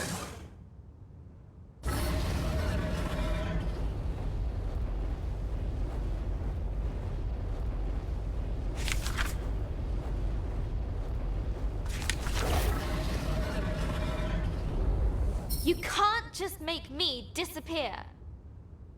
I am the Unmaker, the Ender of worlds. Not this one. All things must come to an end. Your friends, your family, you. Not if I can help it. In time, even dragons fade. Ponder this elsewhere.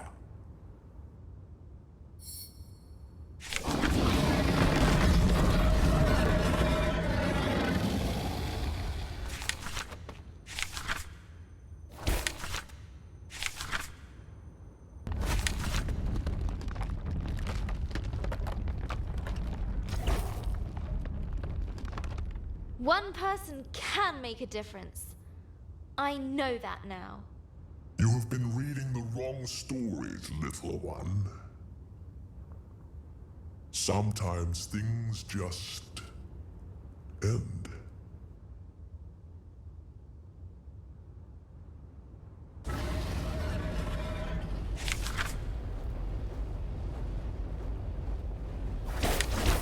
If you want to end this world, you're going to have to go through me. Yes. That's what I've been trying to do.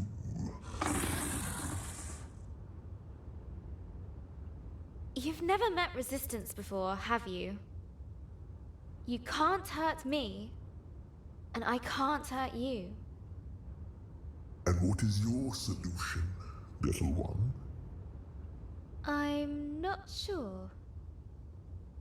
Maybe just talk it out?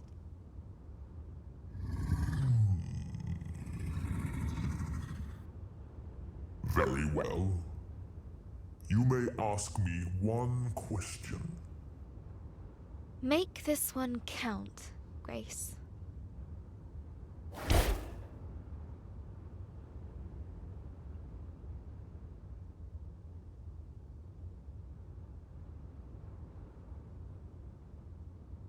Do you really want to do it? Destroy this world? Want? This is not about what I want. It is about what is. Then what do you want? I am feared. If I could want, I would not want that. But I cannot choose my wants, no more than I can choose my purpose. Still, when I rest, when I dream, that is good.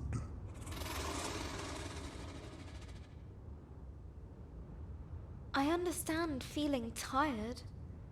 For me too. Everything has been about the journey, the fight. Then perhaps we both need to rest. You have had your one question. I have work to do.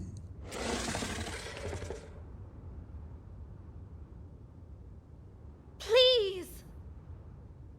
I've overcome so much to get here.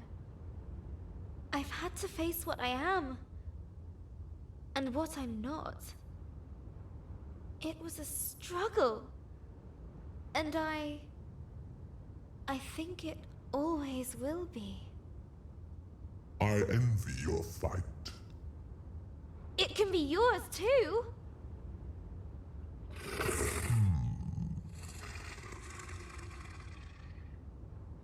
You can change things.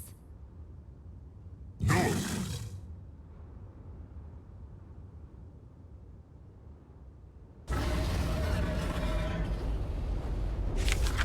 What? Why? You can't hurt me. I did not aim for you.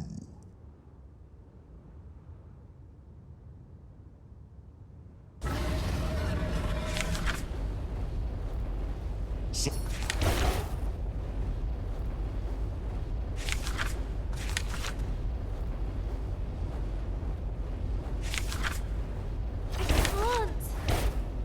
I can't accept this.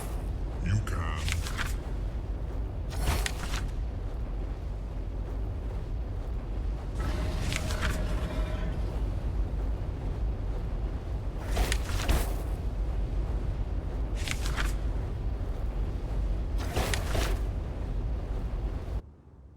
Learn to dream again.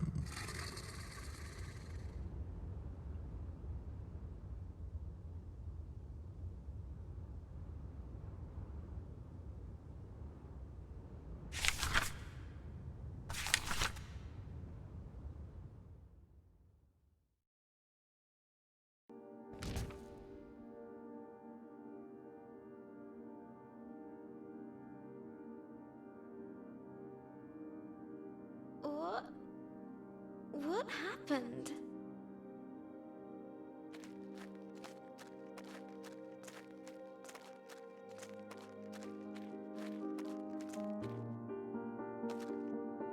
It's all gone, I'm afraid. It can't be just gone. Why couldn't I do anything? Why couldn't I save it? There was nothing to be done. Everything has a time to go, even worlds. But I don't want that. I feel like a failure. That's silly. You didn't fail because you couldn't win. I couldn't.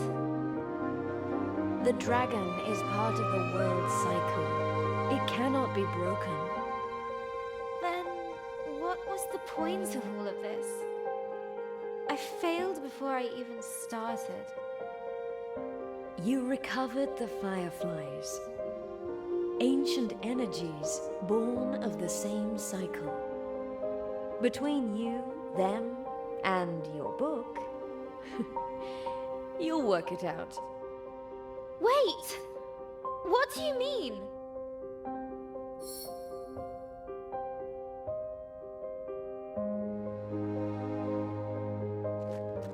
Come back! Please come back.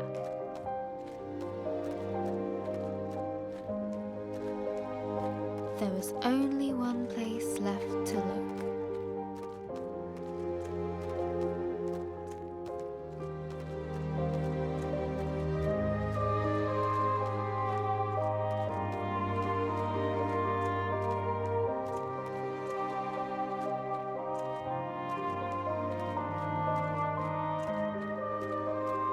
Come on now.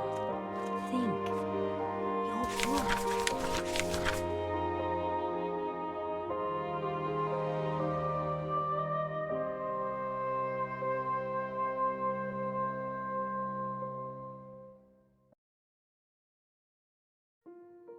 Astoria was gone, but the fireflies still remained, waiting for a new beginning. You're rebuilding the world, aren't you? And you're starting with my memories.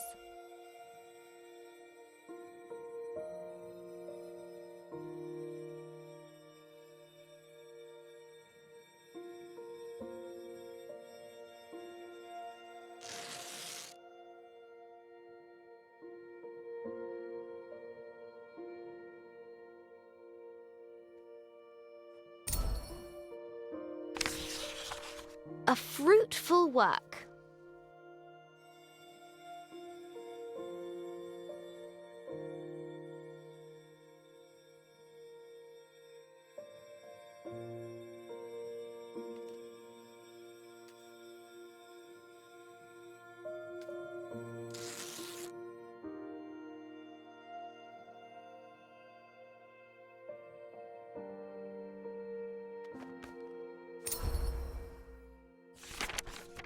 A remembrance of home.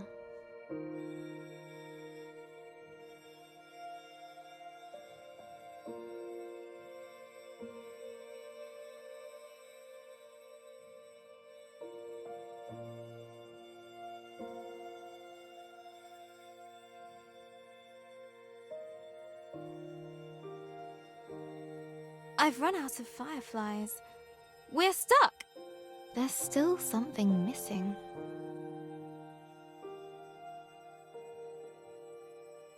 Hey, you're still here, Firefly. Can you help? That's it, Firefly.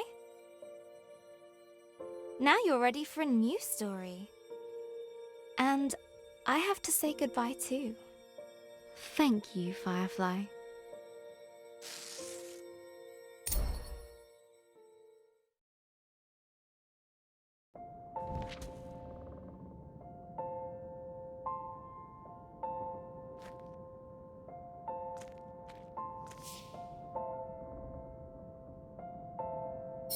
I never thought I'd see you again. But you're not really here, are you?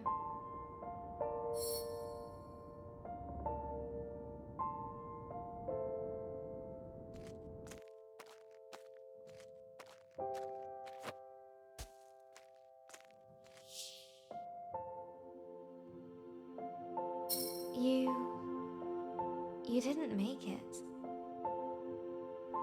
You knew, didn't you, that you wouldn't?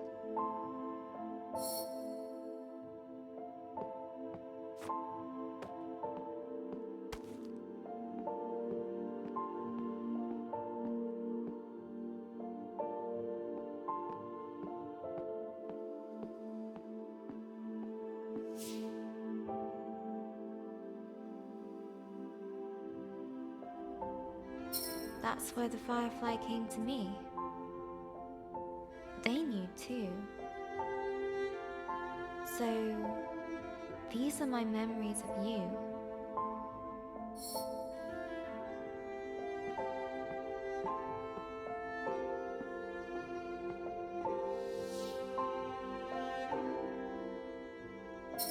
That's where you live now, isn't it? Within me. I'll hold you close. I'll take you with me.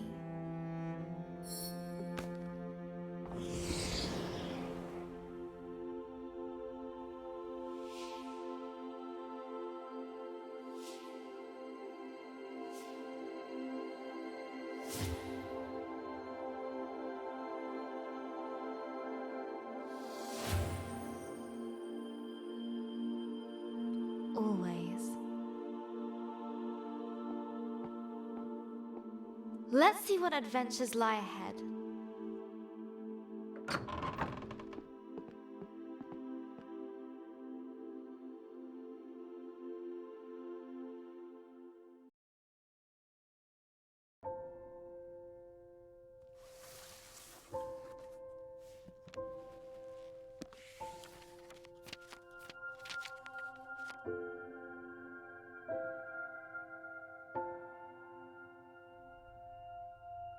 Hello, journal. Reading these dusty pages makes me feel old. I reread them so many times as a kid, taking myself back to those dark moments, reassuring myself it would all be okay. That helped. You helped.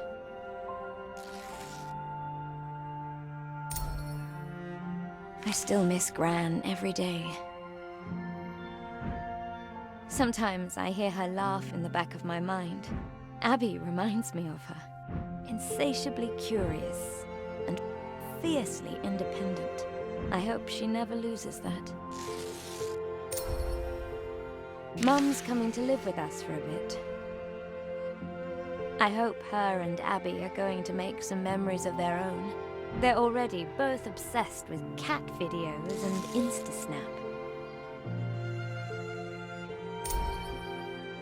Abby's birthday is coming up. Maybe I'll get her a journal of her own. She says she wants to be a writer.